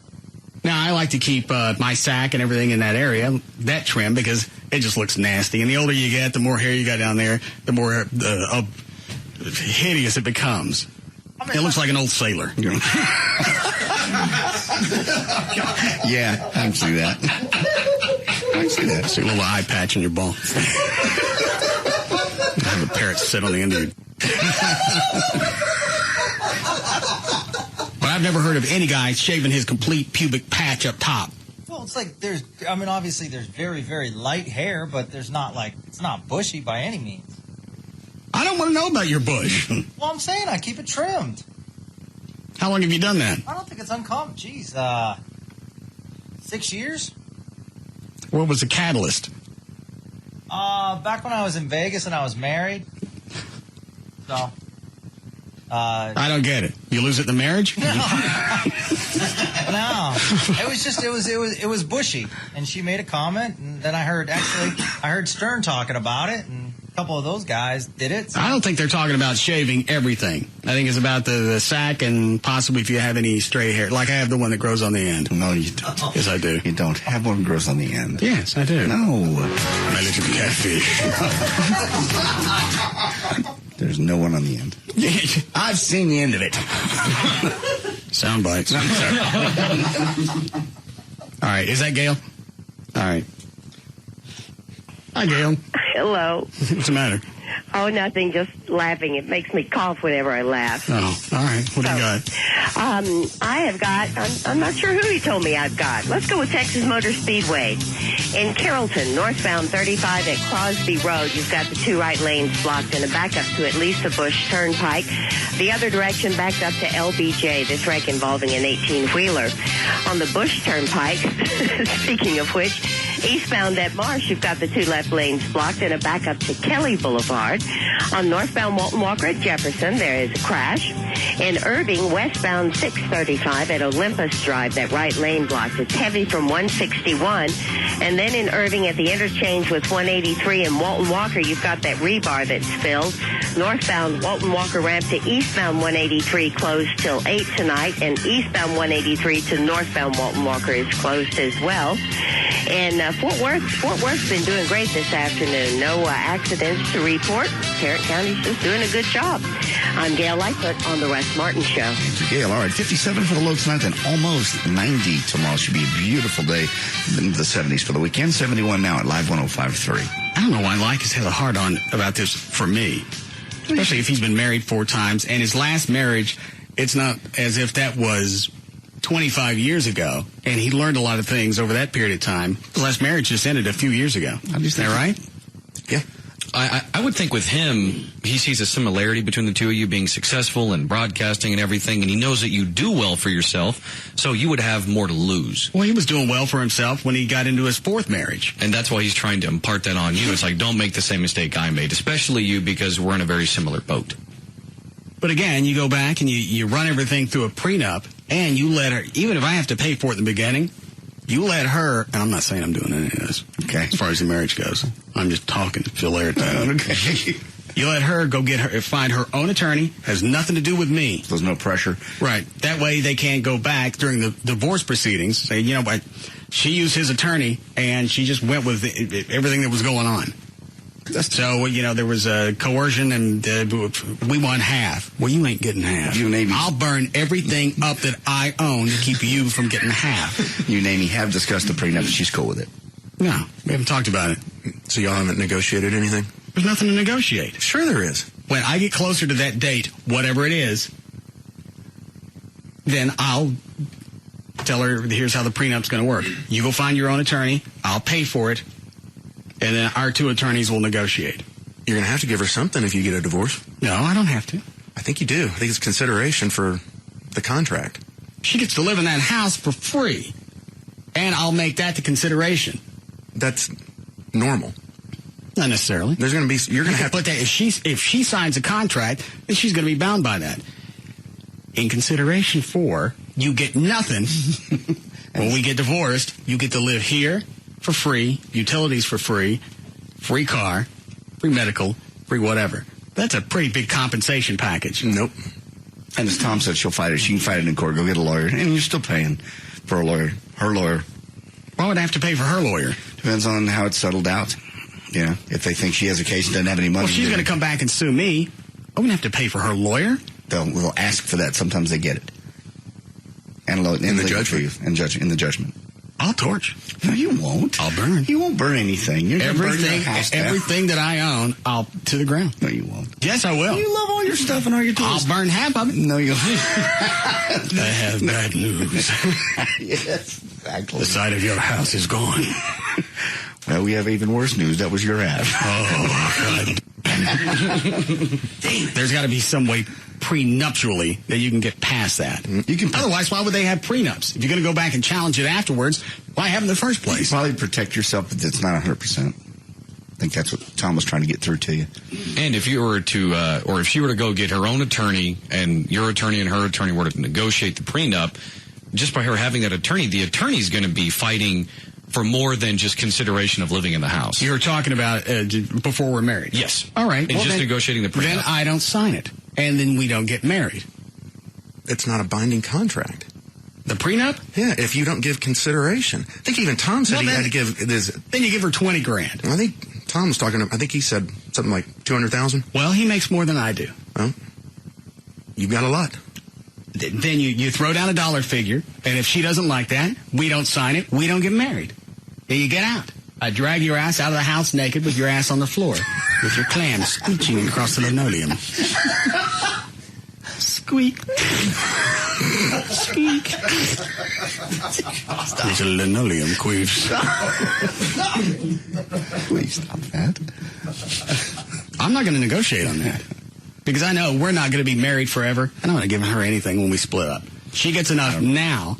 It's not that I don't care about her, but I don't care about her after we're divorced. Then you ain't getting married. Well, good. Then there's his out. Finally, you're seeing it my way. Yeah, she's not going to sign the prenup. And I bet she would. It's not binding. That's your problem. You're going to have to give her something. According to Tim Powers, it is binding. Because we talked to him about that on the air. I believe Tim said you have to give nominal consideration. All right, nominal. 20. Give her 10, 15, 20 grand. And that'll be the end of it. In exchange for signing this, you get this at the termination of the marriage. It sounds like it works to me. I've never done it, so I have no clue how they stick. Hold on a second. Yes, Sharon. Hi, how are you? Fine. Good. I wanted to talk to you about the shaving thing. Gavin is right. It's very nice and it's attractive. And, think about it. You like your girlfriend shaved and clean cut and all that stuff? I don't like her shaved completely. Okay, well, and not completely, but... I like things trimmed. Nice. Okay, well, Neat. and when I go to we mow the like- yard, I don't scalp it every day. Well, we like things trimmed too. When we're pleasuring you, we don't want a big bush in our face. So you've got no concerns. That we're talking about the actual pube area above the crank. That's gone. Yes. Maybe not shaved completely, but at least trimmed very, very short. All right. Well, the trimmed I got. I do that. Although I enjoy a big bush. Yes. Well, then I guess that's just a matter of opinion. Well, I still like it to be trimmed, but I like it a bit bushy in the middle. So when the pantaloons come off, it makes that noise. And as far as a guy, and I'm not saying this to bag on Gavin, he just gets to have this one. That sounds gay. If you shave if you shave your entire business, porn stars don't do that, do they? I don't think so. I saw one that was worse. He had a man in a porn with his own landing strip. Oh no, that's gay. Is that the one with the tattoo around his belly button? Yeah. That's cool. Yeah. Hot. The landing strip was hot. Looked good on him.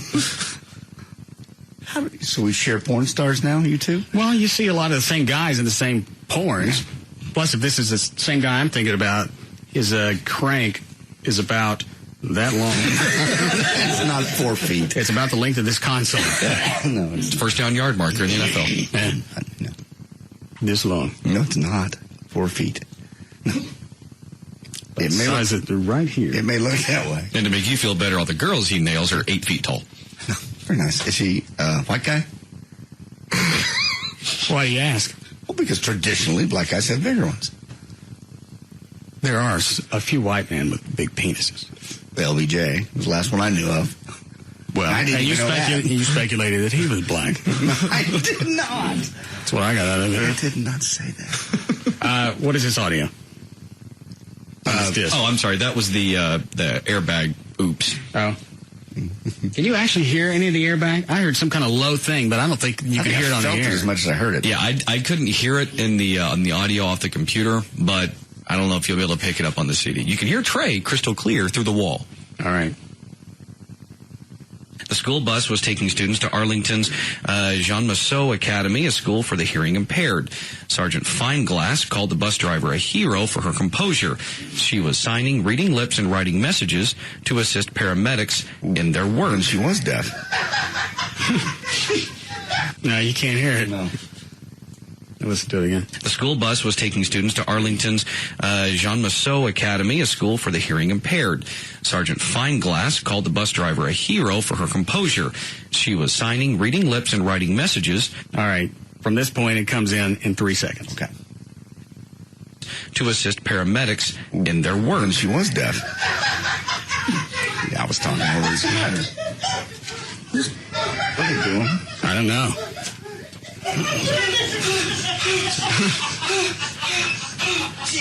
What the hell? What's the matter? Chloe! What? Chuck.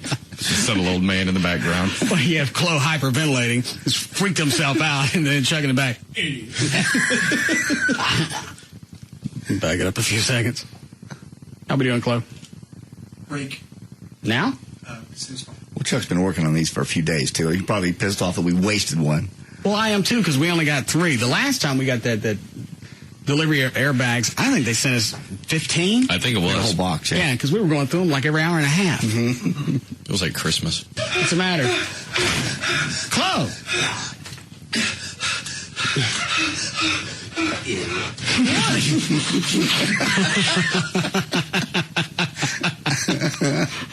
He's as calm as he can be.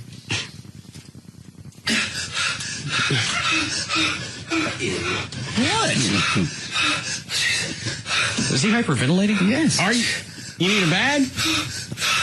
Oh, God. Breathe into my anus. That'll calm you down. Chuck, you want to tell me what happened? Yeah, knucklehead over there. I'm standing over the airbag. I set it off, and he blew it up on accident.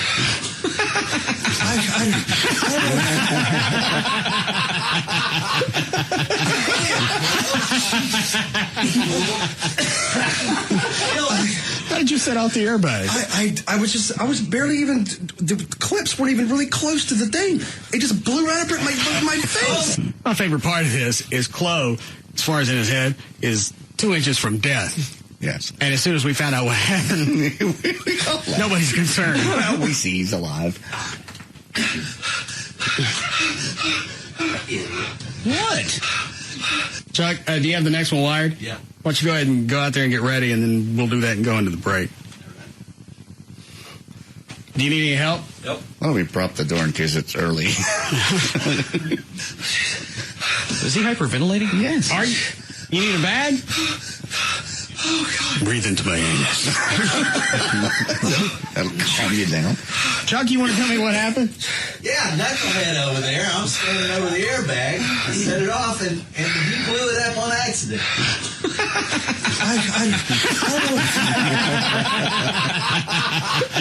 I think at that point, I'm more laughing at Dan. Yeah. Dan's immediate, and you kind of wave in. Than actually what happened to Chloe. Accident.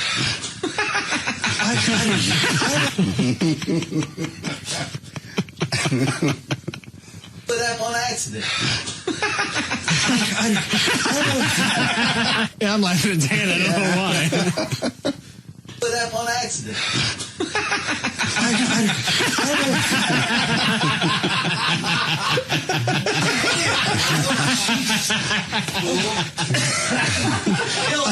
How did you set off the airbag?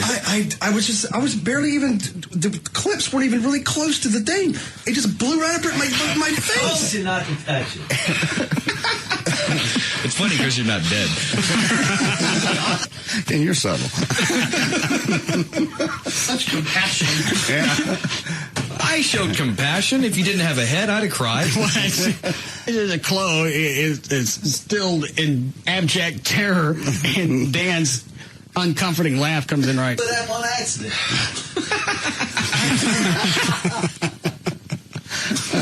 All right, Trey, you want to prop that door open? Chloe, open that one.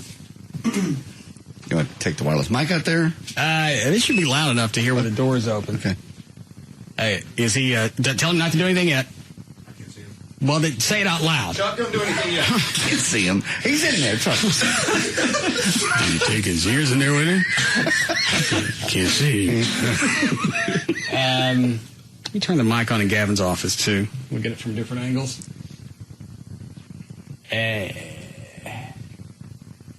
Well, I can't see. Open the blind. Blinds. I'll get him. Trey, Trey, stay there. Where are my glasses? It's right here on the floor, so you know the area. Okay. Oh, yeah, Trey was bitching at Chuck during the break because Chuck's got the airbag laying right in the middle of the hall. Yeah. Trey said, next time you have an explosive laid in the hallway, why don't you give a brother the heads up? And Chuck goes, well, I told everybody it was on the floor. Of course, the whole break, Trey's had his headphones on. Oh, see, I didn't hear it. All right. All right, go ahead. Oh, oh my God! That went through the ceiling.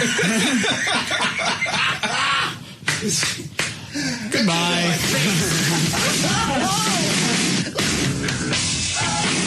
We'll be back to the Russ Martin Show.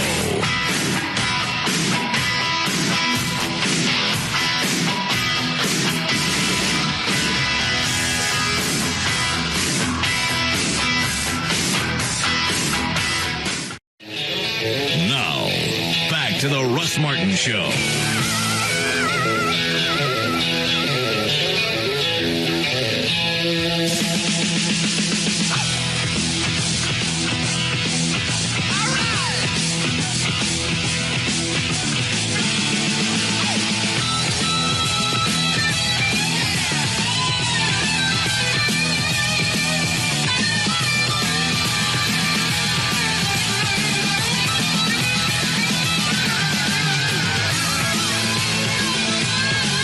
Can anybody tell how far into the ceiling it went? I know it went past the ceiling tile because it knocked that out. Broken. I didn't see, obviously. It looks like Can you tell, Chuck? I think Chuck was too busy covering his face. His face was classic. As you went into the break, he was standing over by my desk, just this look of, what would it be? A kid from Home Alone? Yeah. His hands on his face, his eyes wide open. Well, we just had one go off half an hour ago. I don't know why this one went. Did it go further? This one must be. Chloe brought this up during the break that this could have been. This one could have been an older airbag because those are the ones that were more powerful. Yeah, that's true. I can't fathom having that a foot and a half away from me in the steering wheel and going off because that went over 8 feet. Yes, straight up. That's frightening. But I guess if you're in a car wreck, that's the least of your worries. That would be my first concern. It happens. I think it happens so fast. I watched these girls literally rear end this car, the bag go off. It happened right next to me. And they got out 5 seconds later, covered in the dust, and just their faces almost beat red. This is like somebody just walked up and punched them in the face. Yeah, I can see where people got broken nose from those. Well, JD's right. If you got a pig hit the steering wheel or the windshield, yeah, I'd rather have something hit me. Yeah. So we got one left? Yes, sir. I think we just do it right there. There's already a hole in the ceiling. I was going to say, let's pick the same ceiling tile to go through. As he goes through the wall into Gavin's office at that point. And this is the audio from the second airbag? Yes. I want to hear the first one again. Me too. Bag, I set it off, and he blew it up on accident. I don't know why Dan's laughs. Laughter. That's the only thing that gets me. I had no idea. I came across so evil at times. Bag, I set it off, and he blew it up on accident.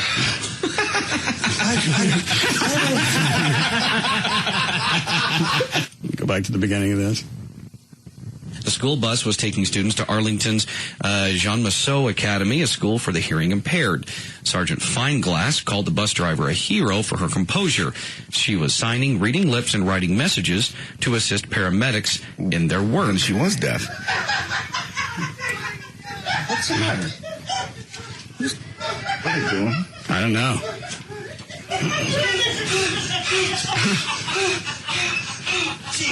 What the hell?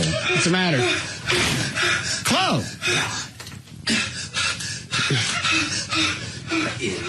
What? Is he hyperventilating? Yes. Are you? You need a bag? Oh, God. Breathe into my anus. That'll calm you down. Chuck, you want to tell me what happened?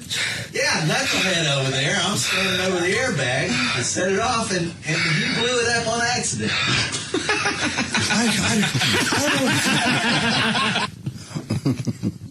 They just had a lot of dynamics going on. Chuck is calling Chloe an idiot in the background. Trey's still laughing out in the hall. Chloe can't breathe. Until we start laughing and Chloe know he's hyperventilating. All right, where does this other one pick up?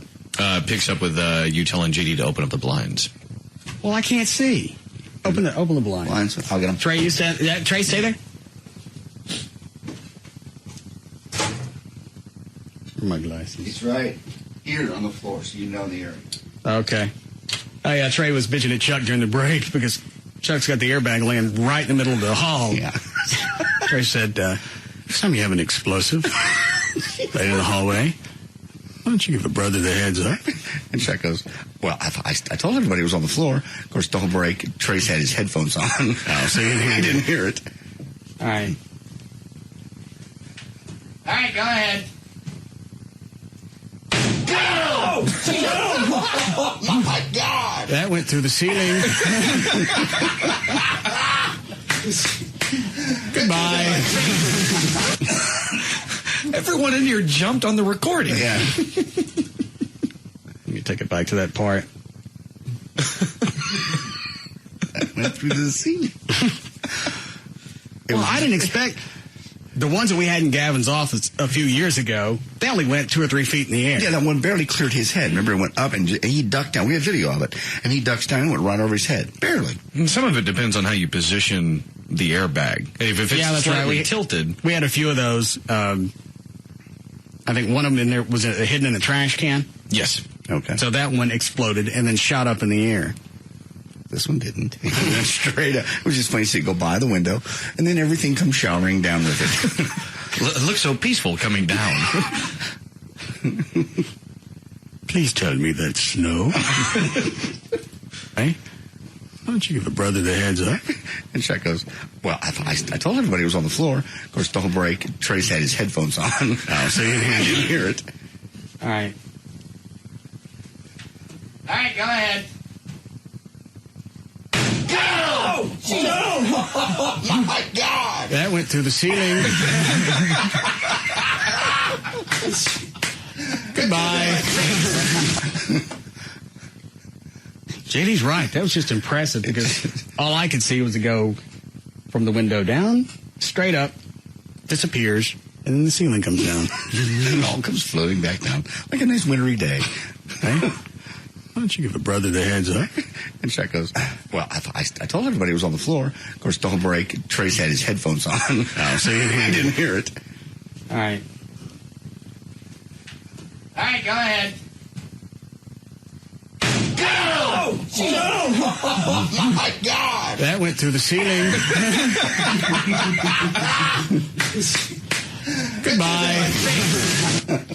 All right. Where were we in news? Oh, just finished that one story. Yeah. Oh, I didn't play any of Trey's voicemail. You want news or you want Trey's voicemail? No, here's what Trey said to you. He's screaming again. Yeah. She's mad at you. Was this last night? Yeah. Okay. There were 3 of them. The timestamps, one was like 12:30, another one 1 o'clock in the morning, and then I think 15, 20 minutes after that. What were you doing up that late? I had been to the Mavericks game. Oh.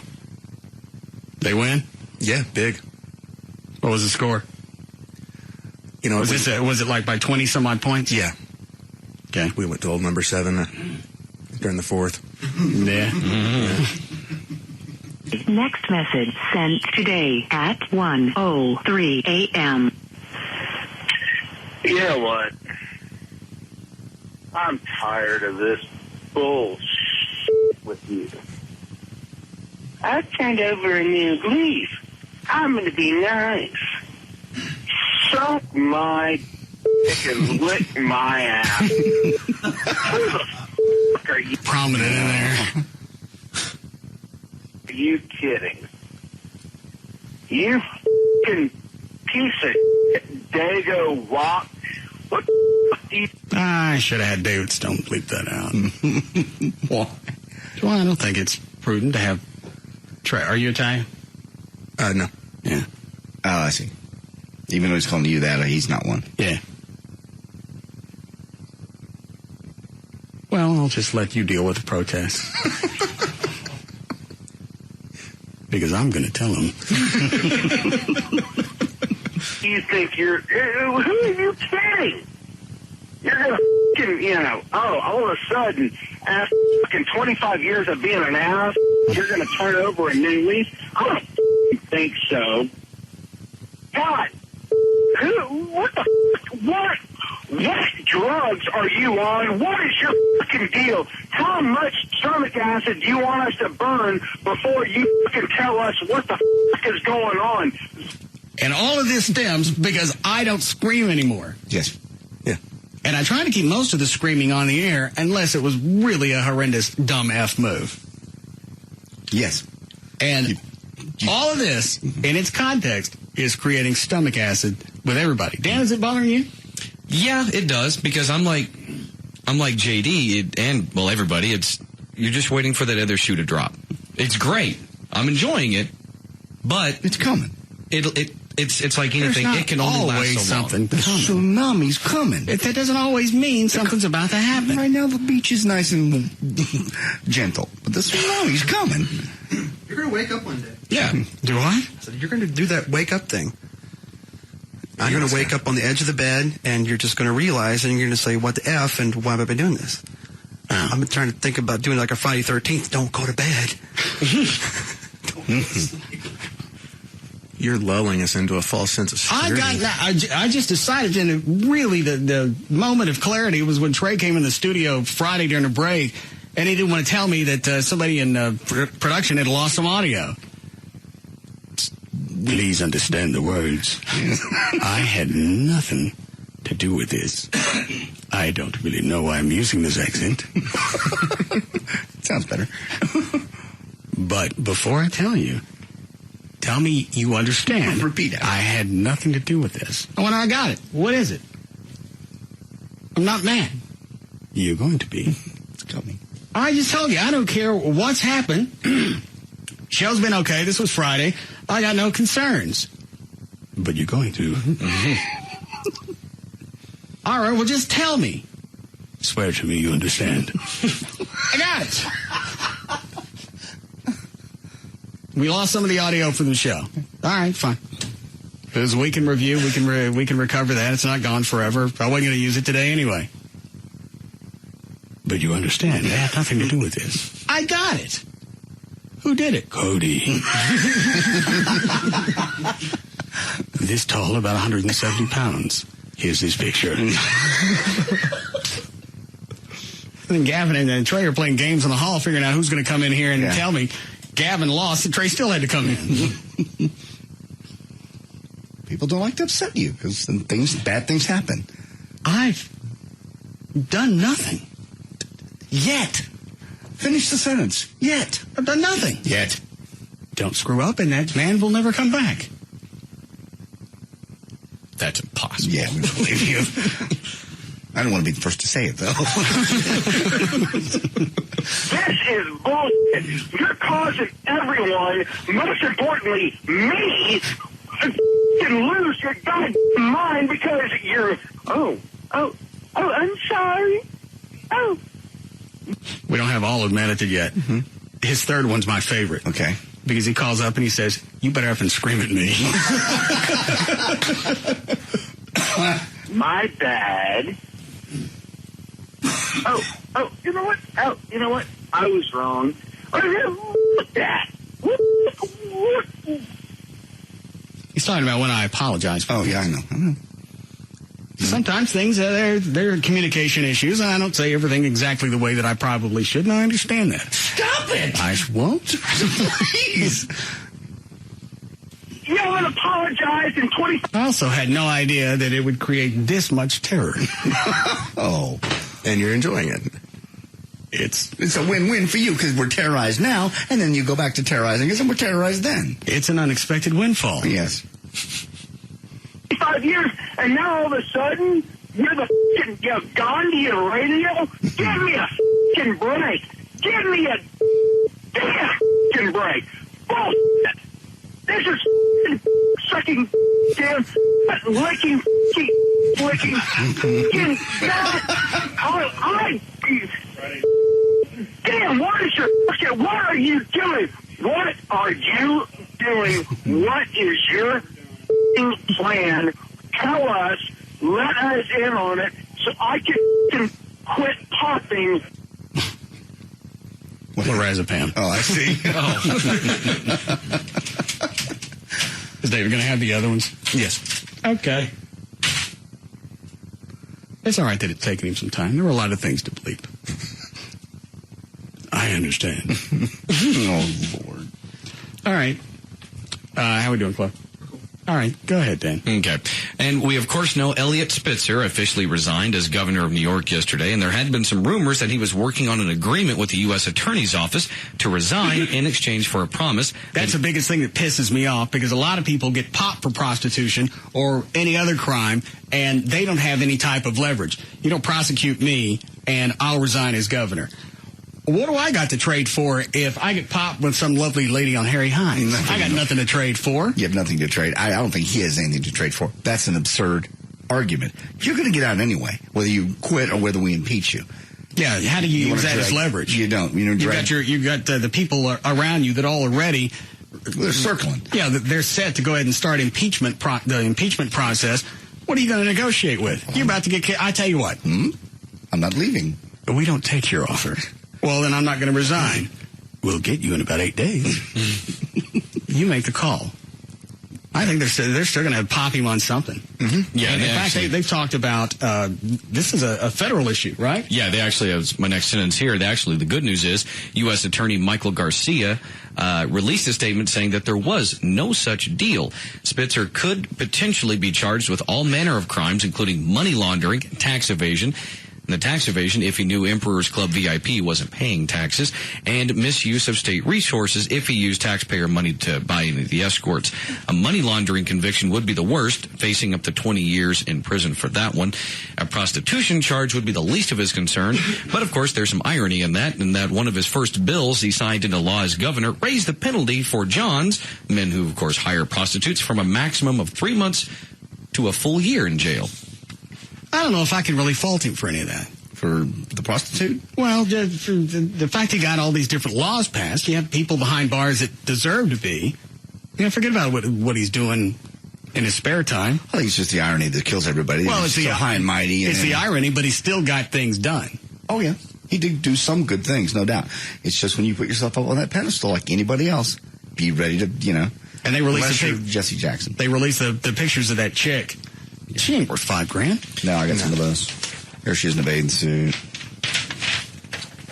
I mean, she's a hot brunette. The cans look real. What is she, 21, 22? She is 22. The 22-year-old call girl was dropping thousands of dollars. That Elliot Spitzer was dropping thousands of dollars on at the time has been revealed. And as an escort for the Emperor's Club, she went by the name of Kristen, but her real name is Ashley Alexander Dupre. She's 5 feet 5 inches tall, weighs 105 pounds, has long brown hair.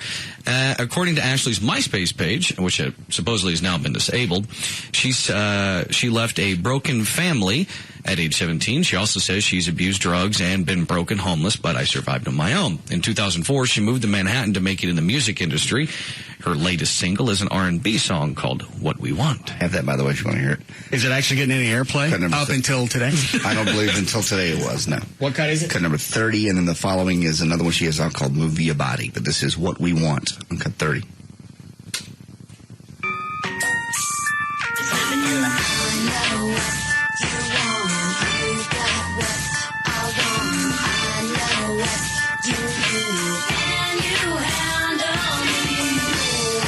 Not bad. Doesn't stand out from anything else. The thing is, this kind of puts Britney Spears in perspective, because to me, if you didn't tell me, I'd just say this is a slow Britney Spears song. That's right. Yeah.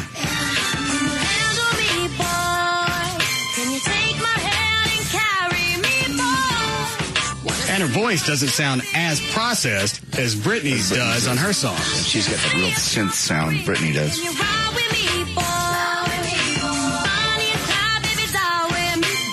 I bet she gets a record deal out of this. Why not? She will. You watch. You're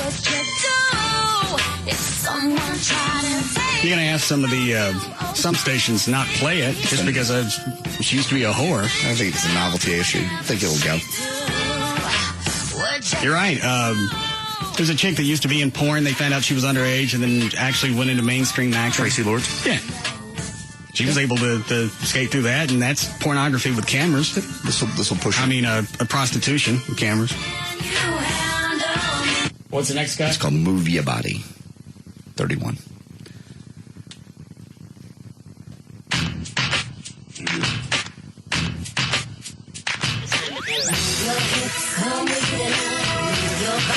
I like this.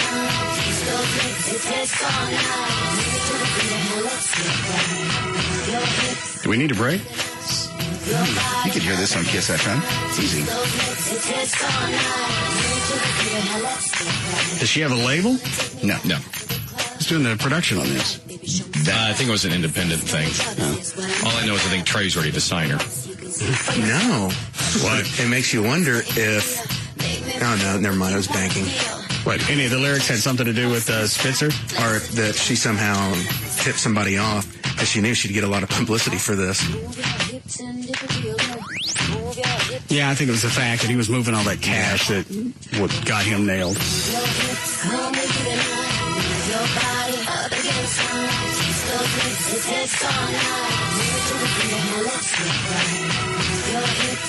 I could see this being played in a club. Easy. Club? Do I? Yeah, I would definitely play this one over the other one in a heartbeat. I want to get this now before I can't play it. Seriously.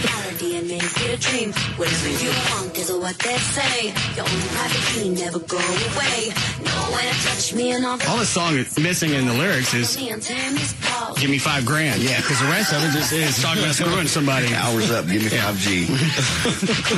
Anything you want? This whole cut's only about a minute and a half. Oh. It's the same. You have to pay 99 cents to get the whole 3-minute version. Oh, you got to pay for the downloads? Yes. What's a website? I'd have to go back and look it up. You want to know real quick? Or? No. Okay. Well, how'd you get it for MySpace page? MySpace page has been yanked. Somebody sent me another link to where it's actually, you can purchase it. You couldn't purchase it on MySpace, and then they yanked it by the time I went to get it. Oh. Okay. You want a break here? Yes. Okay, we'll be back.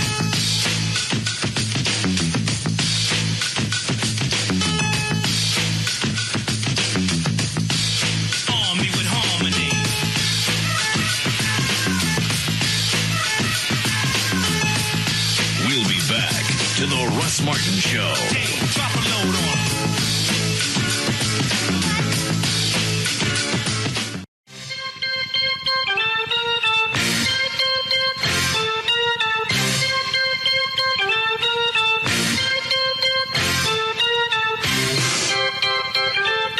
Now, back to the Russ Martin Show.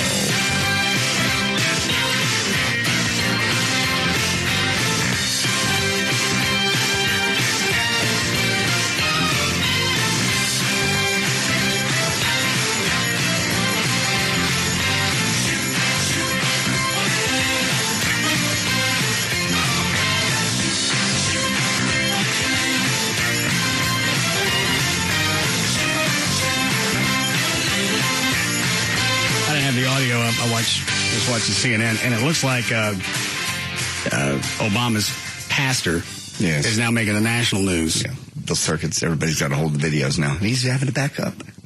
Gail? Yes. All right, let's do this. What do you got? Oh, Toyota of Plano. And a wreck on the Fair Park Curve now, eastbound I-30 at 2nd Avenue. The right center lane is blocked. On northbound 35 Simmons at the tollway, there's a wreck in the left lane, and it's backed up into downtown. On the southbound side of 35 at Oak Lawn, the left lane's blocked with a backup to Regal Row. Westbound 635 before Welch, you've got a wreck that's on the right shoulder. It's backed up just beyond the tollway. In Irving, northbound Walton Walker to eastbound 183 and eastbound 183 to northbound Walton Walker. Those ramps still blocked by a bunch of rebar that fell from an 18-wheeler when it overturned.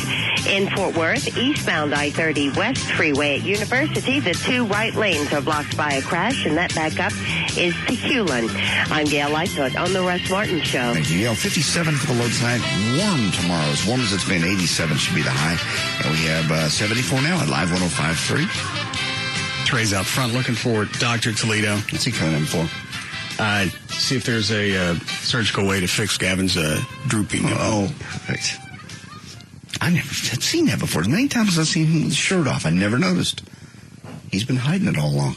How is he hiding it? He takes his shirt off at every event. I don't know. I don't think we've ever stared right at him. Yeah. Well, we were also measuring that day, and we really didn't notice until he put the measuring tape between the two of them, and we realized it was crooked. So we're going to see if there's any type of surgery that can correct that. That'd be very nice of you. I'll pay for it. You're always the giver. Did you see the write-up in the Dallas Observer? I'm not done with the well, I would. What about the Observer? Then I'll get back to the Reverend Osama's pastor. They did a write-up about the white trash party and you. Let me see it. Just won't get it. Thank you. Let's see. My afternoon drive. Who wrote this? Jennifer Medina. My afternoon drive home lasts about all of 15 minutes every day, but that 10 minutes is usually spent flipping between All Things Considered. What is that? PBS. Monty Python? No. They have that on the radio? No, it's a news program. All right. All Things Considered and the Russ Martin Show. How do you get something out of both shows? Well, one, you get information and worldly things. We have that. No, we don't. We cover national stuff. Well, occasionally, between blowing things up like airbags going to the ceiling, yeah, we'll swing by something national. Did you find Toledo? I did. Where is he? He got tied up. Is he not coming today? He cannot come today. He can come tomorrow if you'd like him. Yeah, tomorrow's fine. Yeah. Is this something he can actually do in the studio, or does Gavin have to be put out? Well, we can still do it in the studio. Yeah. I think he'll have to look at the severity of the droop and. Well, that's pretty bad. Yeah, I know. I told him it was about an inch. Yes, Gavin? Not having a doctor look at me. You don't want this thing fixed? There's nothing to fix. I'm fine. What, Dan? How do we know it may not get worse over time? Yeah. Has it always been droopy, or as you gotten older, it started to go bad on you? No, they're tighter than ever. And no, I don't want him looking at me. Well, he's going to come up tomorrow. He's going to look at it. I have a sound check. Won't be around. Why are you at sound check? Because we need a singer. What time is sound check tomorrow, Chuck? 5 o'clock. Is it weird to anybody else that the white trash is tomorrow? Yeah. Really, I don't know why in my head it still seems like it should be, and I'm not trying to promote it because I already got my cash. In fact, I don't even have to show up because I cashed the check. It is come on very quickly, yes. What is it, Gavin? Like that last line you said. Which one? You're not showing up. Is it funny on the two-way or use the mic in his office? I think two-way is funny too, but either way, your call. Well, the station already gave me the $5,000 for the foundation. I ain't got to show up. We did that as a nice courtesy. Yeah. Well, I still don't have to show up. You don't, dude. You know I go through this every single year. Yeah, I know. It's a funny running bit. I know, but we're like 3/4 of the way sold out. It's great. We need to sell this puppy out. Okay. Well, unless it sells out, I'm not coming. Don't. You can always stop payment on the check. All right. I'd check with the business office first. Did he just scream at me through the wall? Scream through the wall. All right. And, Gavin should want Toledo to look. I think the last time Toledo looked at him, he found a cancerous mole, didn't he? Yeah. Gavin came in to show off for something. Forgot what he was doing in here. Did I say Gavin needed lipo? Yeah, maybe. All right, something like that. Gavin came in with his shirt off to show off. Toledo looks at him and totally ignores his physique. Hey, what's that mole right there? Yeah. Precancerous. Yeah. Saved his life. Yep. No, thank you for that. No. Now I'm going to get his nipples fixed because you don't know why it's drooping. It could be something internal. It could be some malady that's... Dan's right. Not only could it get worse, it could be cancerous. Absolutely could. You're always thinking of him.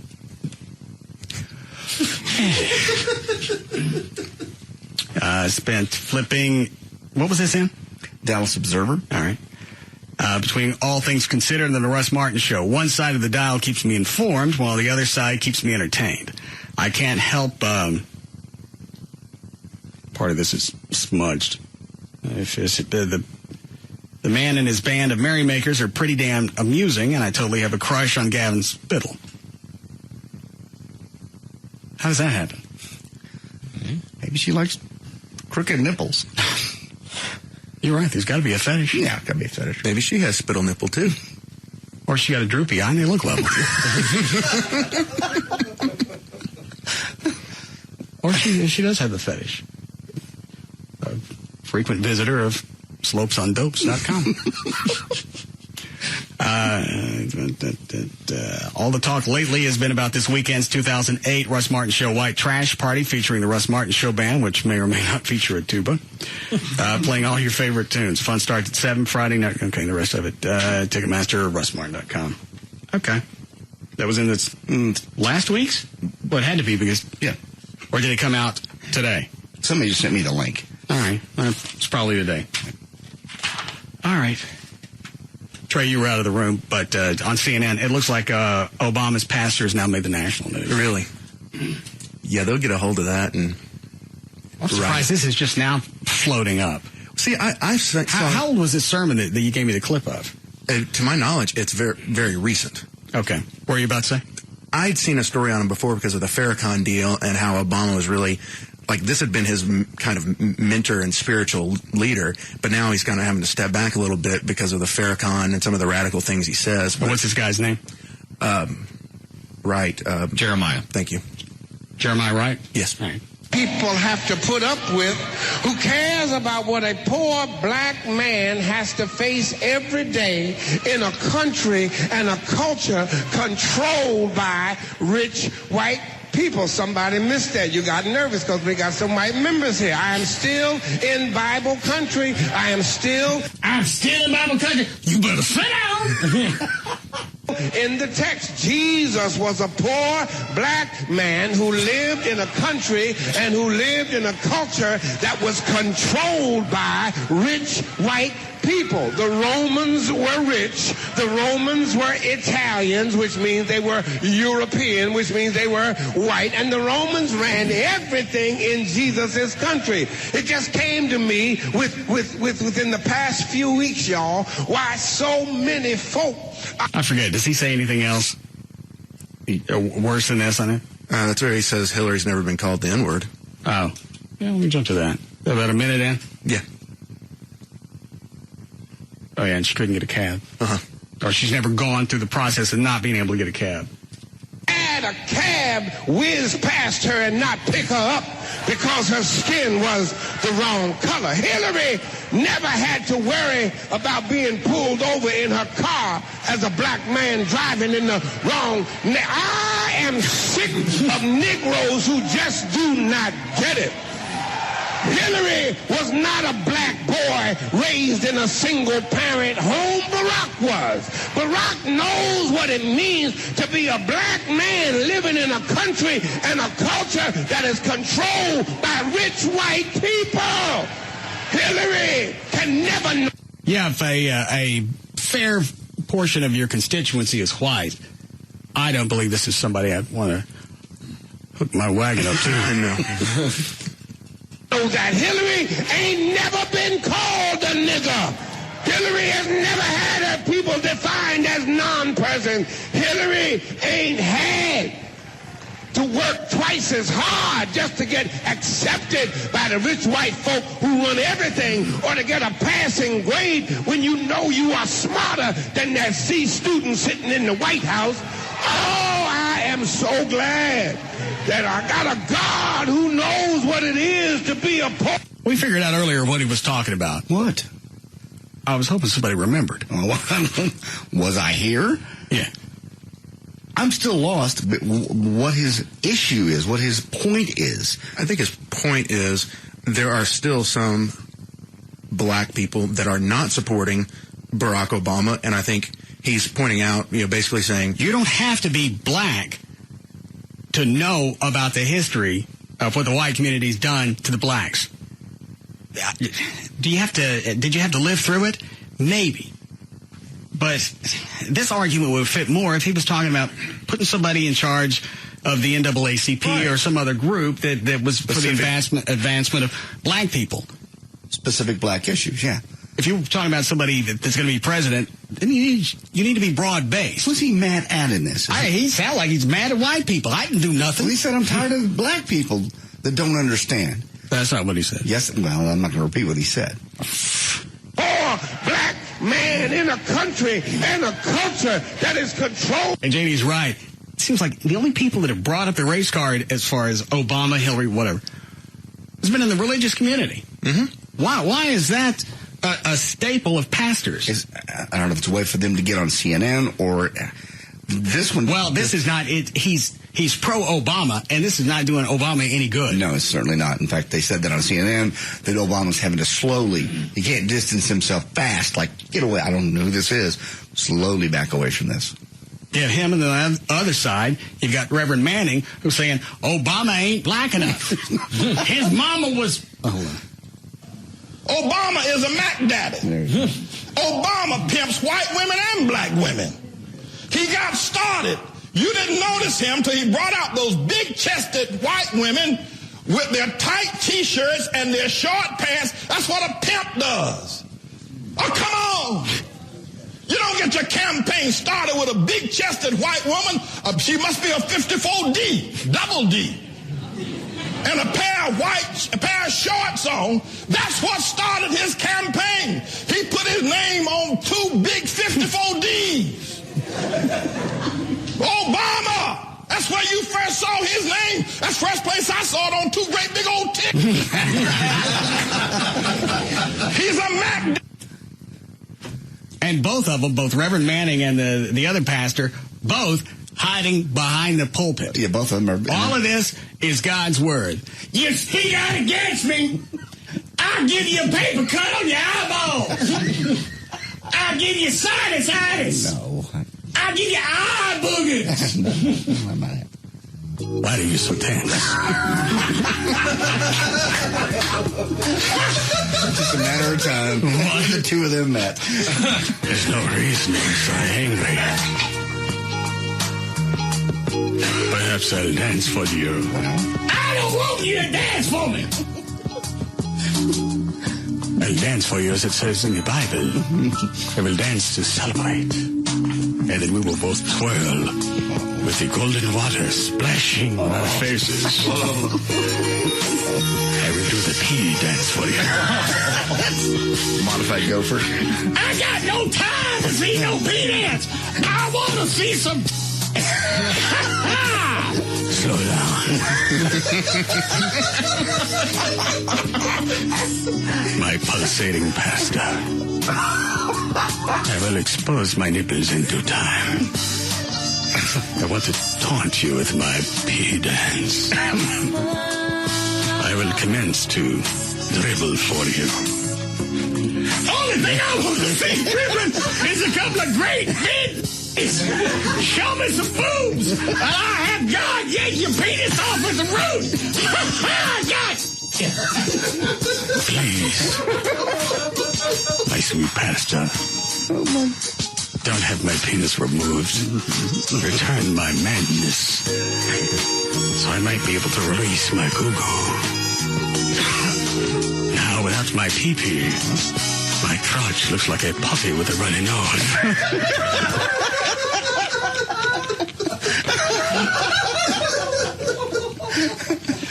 You finally lost it.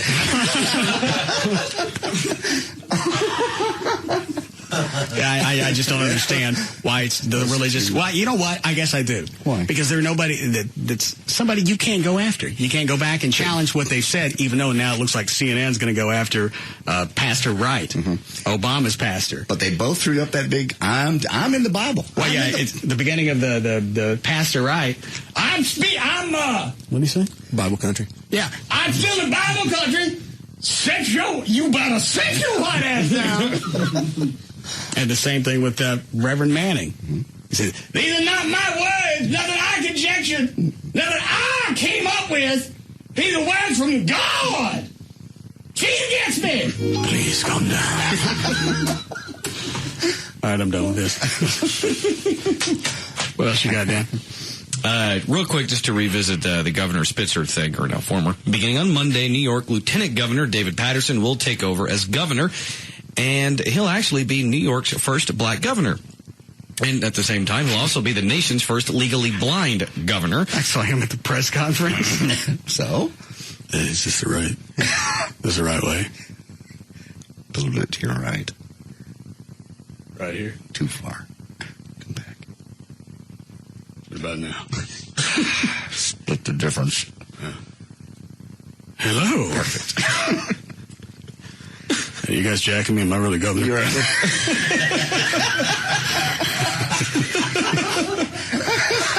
You're really governor.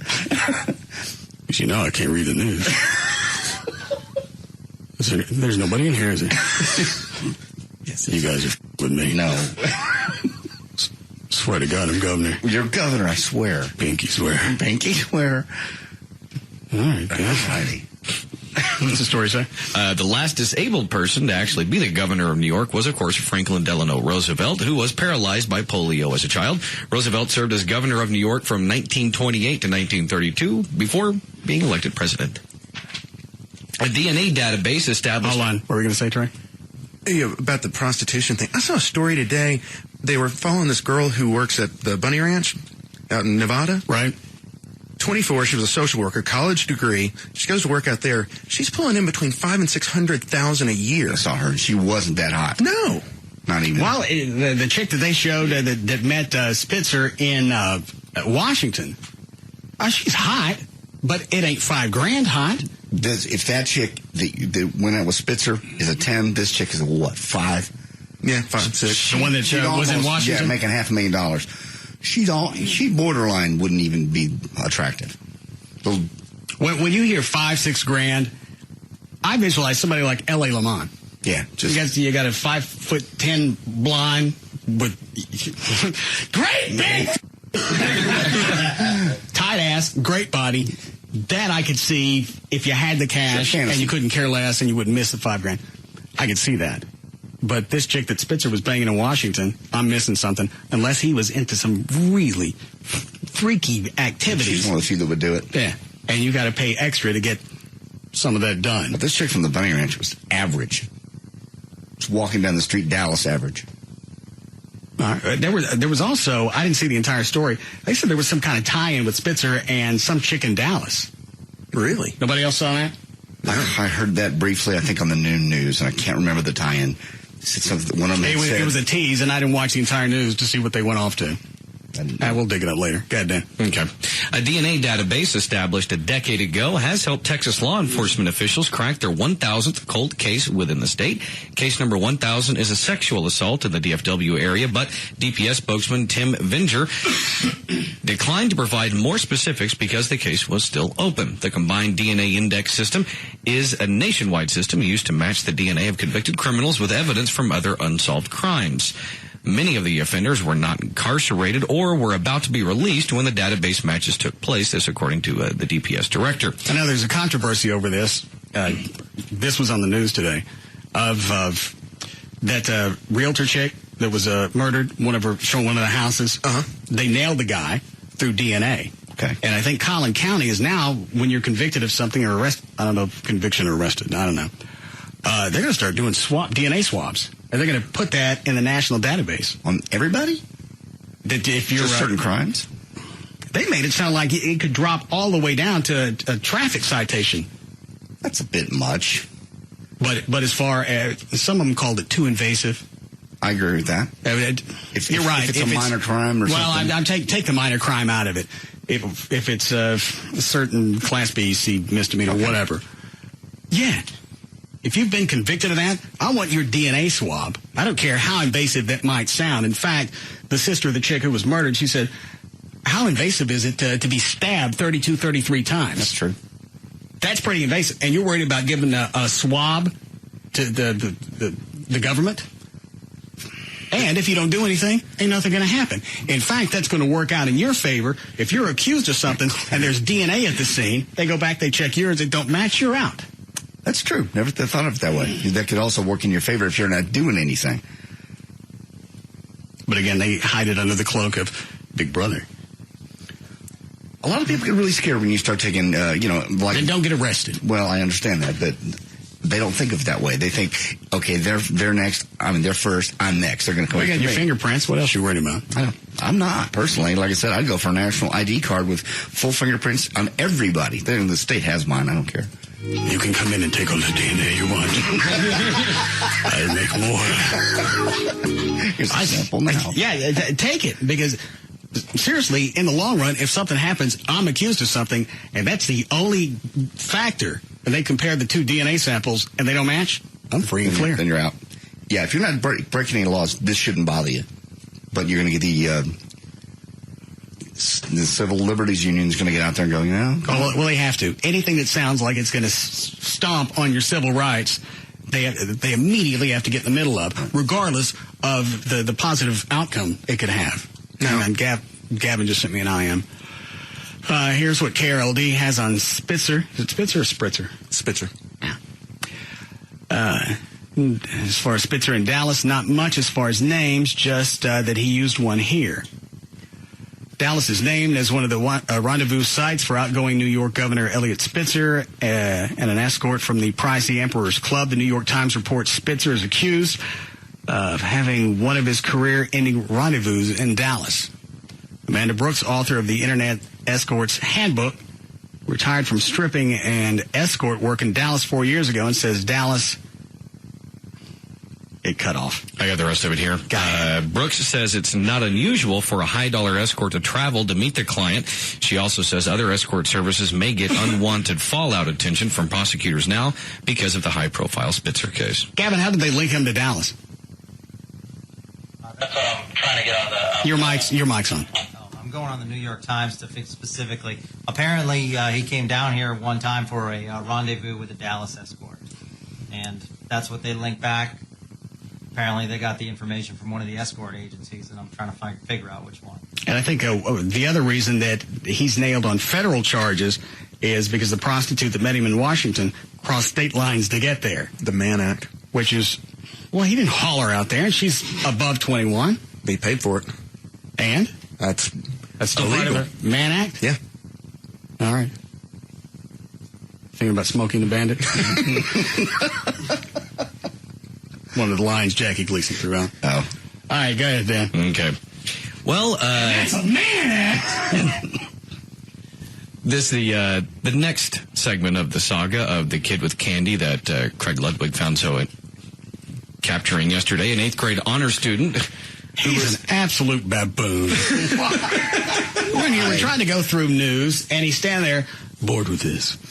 Well, you got 6 TVs up here. Watch that. Plus, I didn't say you had to stay. You came in, you plugged your charity, now all of a sudden you don't like the show. You like the part of the show where you're talking about raising money for brothers and big brothers, big sisters. Then you get to this other stuff, you don't care about that. How riveting do you think it was talking about your charity? But I let you talk about it anyway. Then all of a sudden you're bored. Knuckle dragger. I got an email about the way you guys talk to each other. Yeah, Russ, I couldn't believe my ears yesterday. Craig Ludwig said he didn't like the news. Usually when somebody says they don't like what you're doing on the show, you say you don't care and you yell at them. Why not say the same thing when he says it? Are you really afraid of him? Because I had a half hour to fill. And well, him beat you for a half hour. I don't believe it'd take that long. We'd only hear your half of it for about 30 seconds. If there ain't no rule once I hit the carpet? You wouldn't be conscious. I called him a dick. Yeah, you did. After he called you a chicken ass. Although I do like how when you called him that, though, you said, and then you stopped and said, it's actually worth 2 or 3 days in traction. It is. So you sort of softened the blow a little bit. It'd be like the old, was it Samsonite commercials with the gorilla swing around the suitcase? Yeah. I don't want to be no Samsonite. Do we need a break? All right.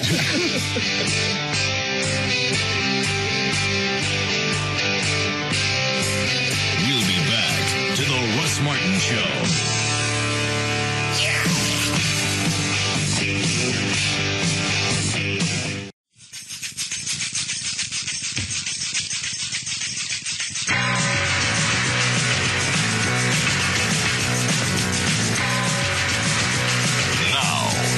To the Russ Martin Show.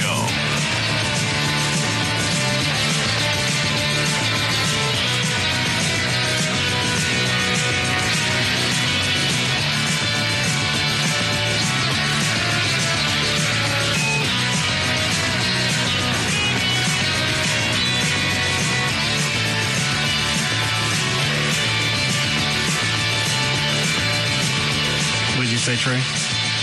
I can't believe it's 6:45. Why? How did your day's just flown by? So you thought it was slow. Is that what you meant? No. My career is in the downslide. No. I'm 2 seconds closer to being in that cannon with JD. Just waiting for our 3 o'clock show to be shot out of a cannon. Gee, I blame you for this. What the hell did I do?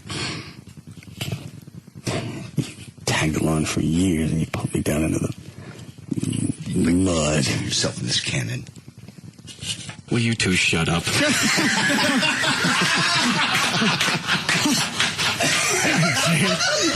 Hang on. Is that you, Dan? Yeah, shut up there. I'm trying to read.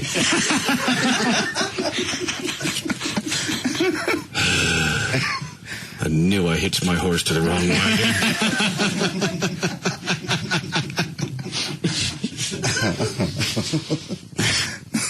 Trey, you want a cup? Talking to?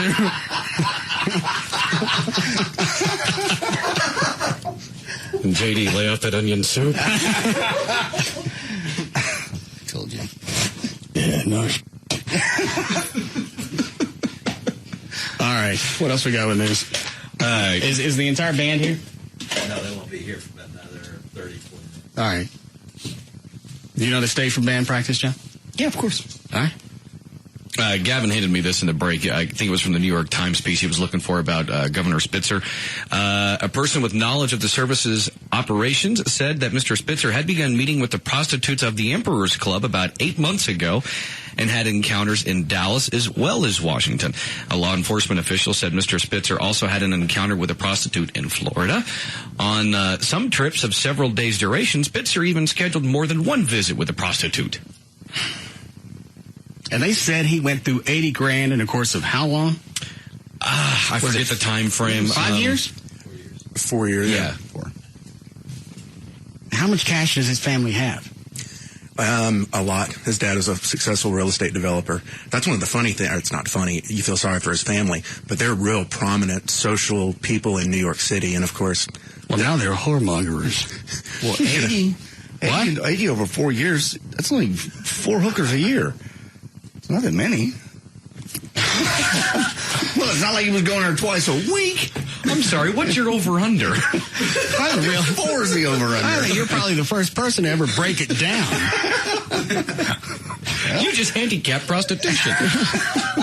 Yeah, if Spitzer was going to go and address the public, he really should.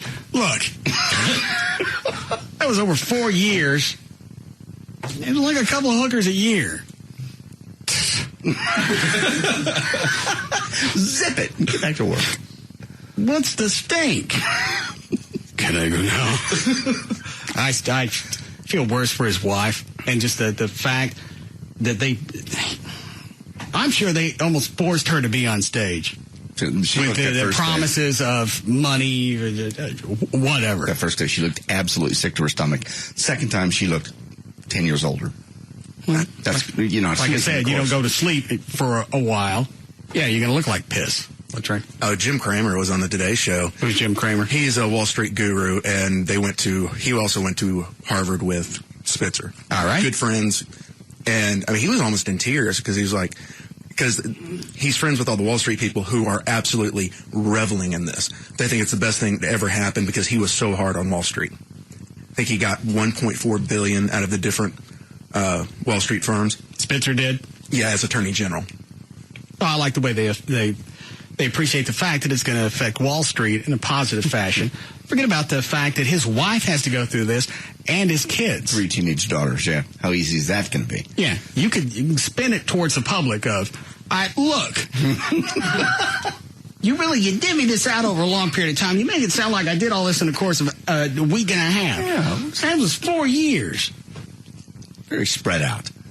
But you go back and try and spin that with your family. You're right. One is too many. And I don't know who came up with the idea that it's more of a positive image to have the wife on stage during a press conference than not. Not in this case. To me, he would look like a bigger man if he'd stood there by himself. She was such a distraction because she was so traumatized. Even address it. My PR people said, image-wise, it would be better to have my wife up here. But I'm not going to put her through that because of everything that I've done. That would have looked manly. Yeah. Plus, if you break it down on paper, look. What, Dan? I'm sorry. And plus, if he were to do that, he can say, I've already made enough mistakes with my family. I don't need to make another one by dragging her on stage just to make me look better. Right. And every guy that's got busted for something that had his wife at the press conference or on stage looks like more of a jackass than had she not been there. Unless she can come out and just beam with, and put her arm around him. That's the only way. Well, with the Kobe Bryant thing, she looked Not upset to be there. She just kind of leaned into him. She was looking at him longing, holding his hand. That's even more pathetic. That's more pathetic for her, but she wasn't distracting because she looked not distraught. This woman, like somebody beat her to get her on stage. Who was a politician that came out that he was gay? It was a New Jersey governor. All right. And his wife was standing there. Yeah. I'd expect her to embrace that. No. Standing there next to a guy who's probably been sucking as many as you have. More. And you're supposed to stand there and show some form of family solidarity? We're still together. We'll work through this. What, are you going to go trolling for wings together? Well, now I found that we have more in common than I realized. What, So now they can be each other's wingman. we'll go out trolling for... All right, tonight you get the fat ass. All right. What else do we have in the news? According to a study in the latest issue of Health Affairs, people who went to college have a higher life expectancy than people who didn't go to college. Well, that's... According to the study, if you have a basic high school education or less, your life expectancy is 75. If you have more than 12 years of education, meaning you at least attended college at some point, here's your saving grace, your life expectancy jumps 7 years up to 82. So you would actually fall into that. I don't think they count community college. In this, they do. Because it says anything over the 12 years. Right. Anything beyond high school and just some college, you fit into it. Is there a logic behind that in this? They say one possible reason is because people who are less educated tend to make less money, which means they're more likely to live in poor, unhealthy areas, and they might not be able to afford adequate health care. Yeah, they might be a little slower to go to the doctor. No. Did you guys pull the story of the chick that was on the crapper for 2 years? Yes. Oh, you know what? I never played the rest of Trey's voicemails. And before we leave, also, I have an email that is going to solve our gas crisis. That's before we leave. All right. Finally got one. Finally. Yeah. I think I'm going to jump up to the third of Trey's voicemails. Okay. That's my favorite of the three. The fact that I don't scream at anybody anymore. I love when Trey drinks. Hold on. You listen here, you piece of shit. You f***ing yell at me.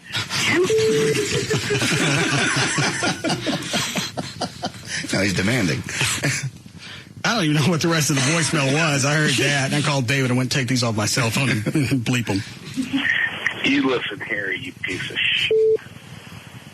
You f***ing yell at me. You f***ing tell me I was doing wrong. Listen, you f***ing yell at me. You f***ing tell me I was doing wrong. Listen, I spoke out of turn today. I missed that. You did what? Spoke out of turn. Your head was turned the other way, and I spoke. Oh. Well, I said it was okay. It was my fault. I should have shut your mic off if I was talking to Dan or JD. He explained it to you. Yeah. He was past it. I made no issue of it. Why would you make an issue of it? What did he do to y'all? Stop it! Everybody. What? You turned in the wrong direction. You f***ing yell at me about that. And you fucking mother small piece of shit. Tell me I was wrong. You f***ing tell me I was wrong. You. I think this one came in about 1:30. Yeah, sounds like it. Now, they started at a little after 1. There was one about 15, 20 minutes later. And then this one. The nightcap. You damn motherfucker. Hey, listen. Hey.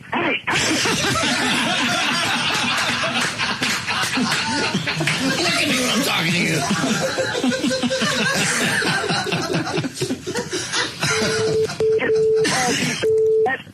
Tell me I was wrong. You can tell me I was wrong. You damn motherfucker. Hey, listen. Hey.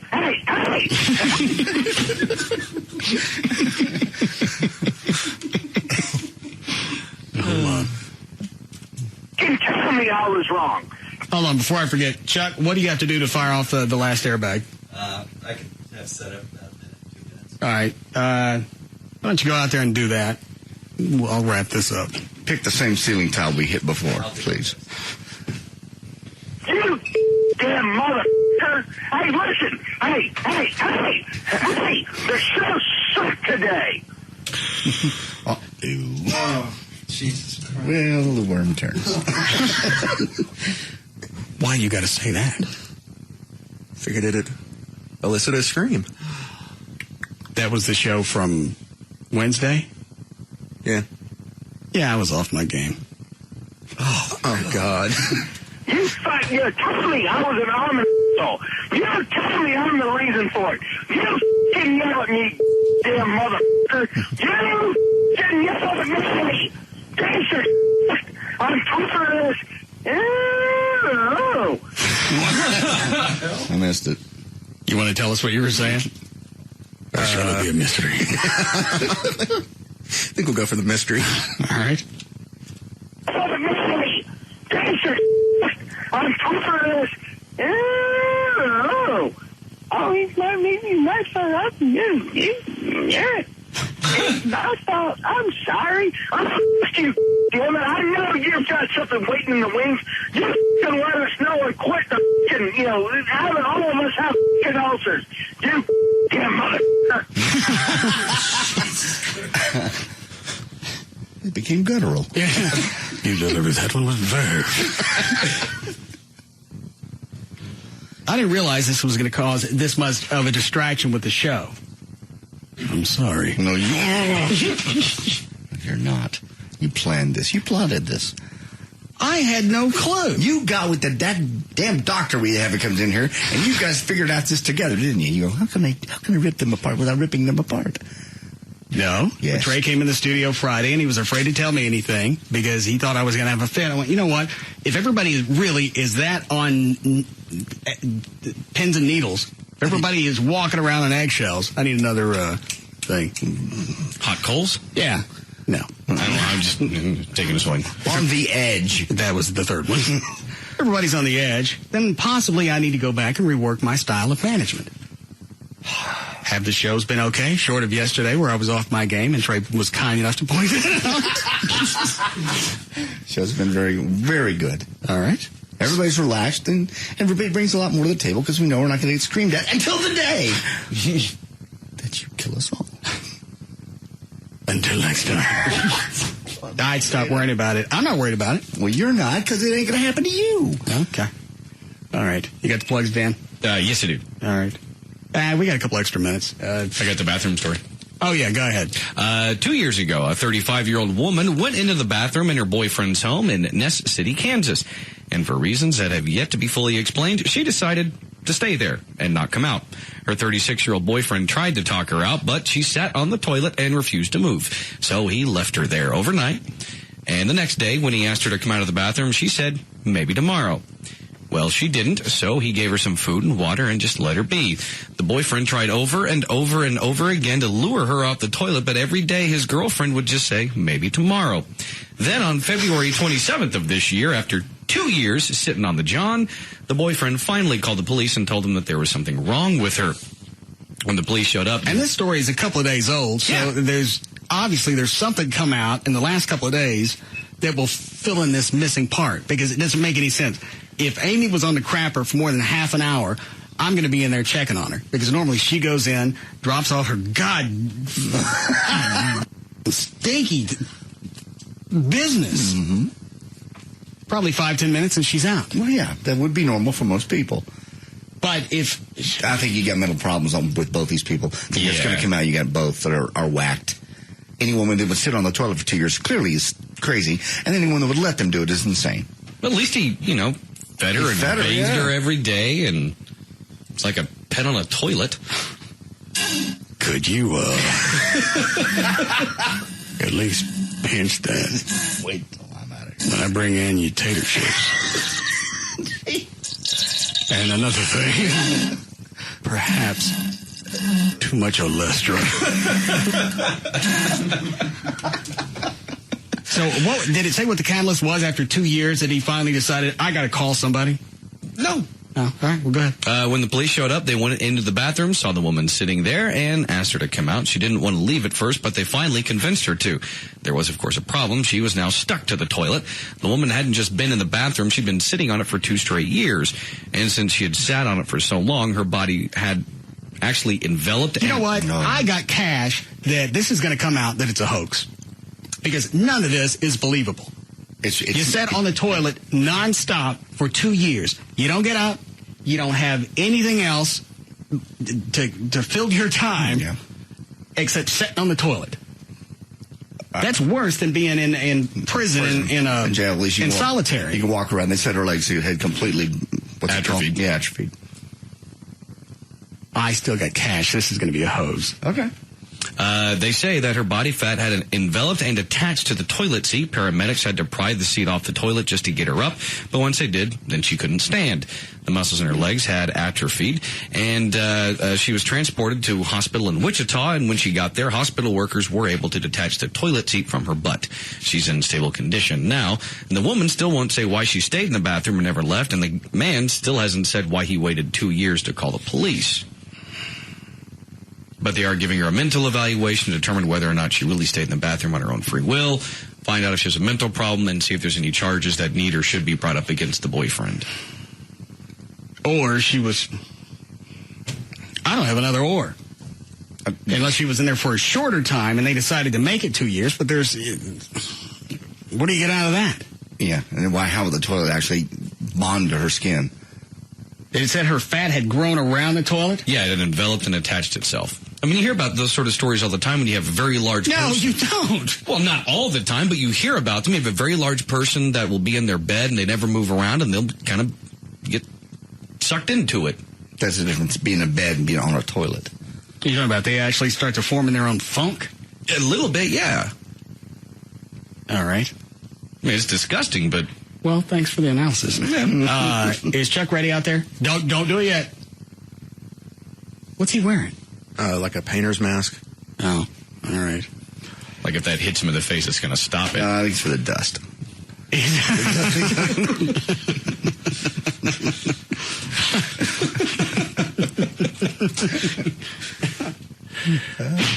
Well, that didn't work.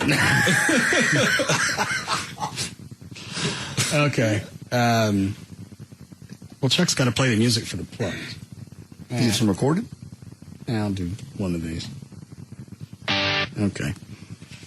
You guys want to prop those doors open? Good. Trey, check and see if he put the airbag exactly in the same spot of the other one that went through the ceiling. Chuck is in the exact same spot. What do you say? Pretty much. It looks like it's in the same. All right. Are we ready? Yes, I guess we are. Got the mic on Gavin's office. We'll pick it up through that. Gavin, is your door open? Yes. All right. What are you doing? I got my hands over my ears. Is it that loud in your office? Yes. Oh. All right. Well, it's going to happen any second now. Okay. I haven't decided when, though. Do it. Nah, I don't think. Nah. Do it. Nah, I beat this bit. Do it. I've decided it's passed. Yeah, we need to get to rehearsal. Yeah. Grab your trumpet and we'll go do rehearsal. Okay. Now, Chuck. Ah! No. That one stayed in the ceiling. Did it? You never came down. Where'd it go? You never came back. Go out there and look.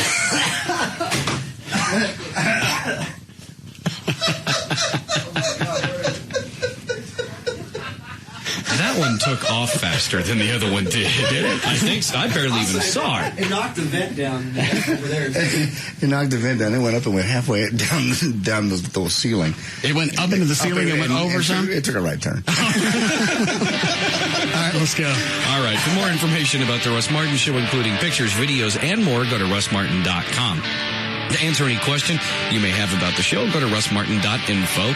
To instant email the show and only during the show, send that to studio@russmartin.com. Other show websites, johndavidryan.com, danandtassos.com, djclo.com. Also his other website, ihatevalerie.com, treytrenholm.com, and for Chuck, the airbag setter offer, chuckweek.com. The official caterer of the Russ Martin Show is Sugar Babies Barbecue. Their website, sugarbabiesbbq.com. Limo service is provided by Limo George. His website, limogeorge.com. Russ gets his guitars and band equipment from the Guitar Center. Their website, guitarcenter.com. The official liquor store of the Russ Martin Show is Majestic Fine Wine and Spirits. Their website, majesticliquors.com. And the official site for Live 105.3 is live1053.com. See you guys tomorrow. Bye. You can now listen to The Russ Martin Show anytime you want on the web at russmartin.info.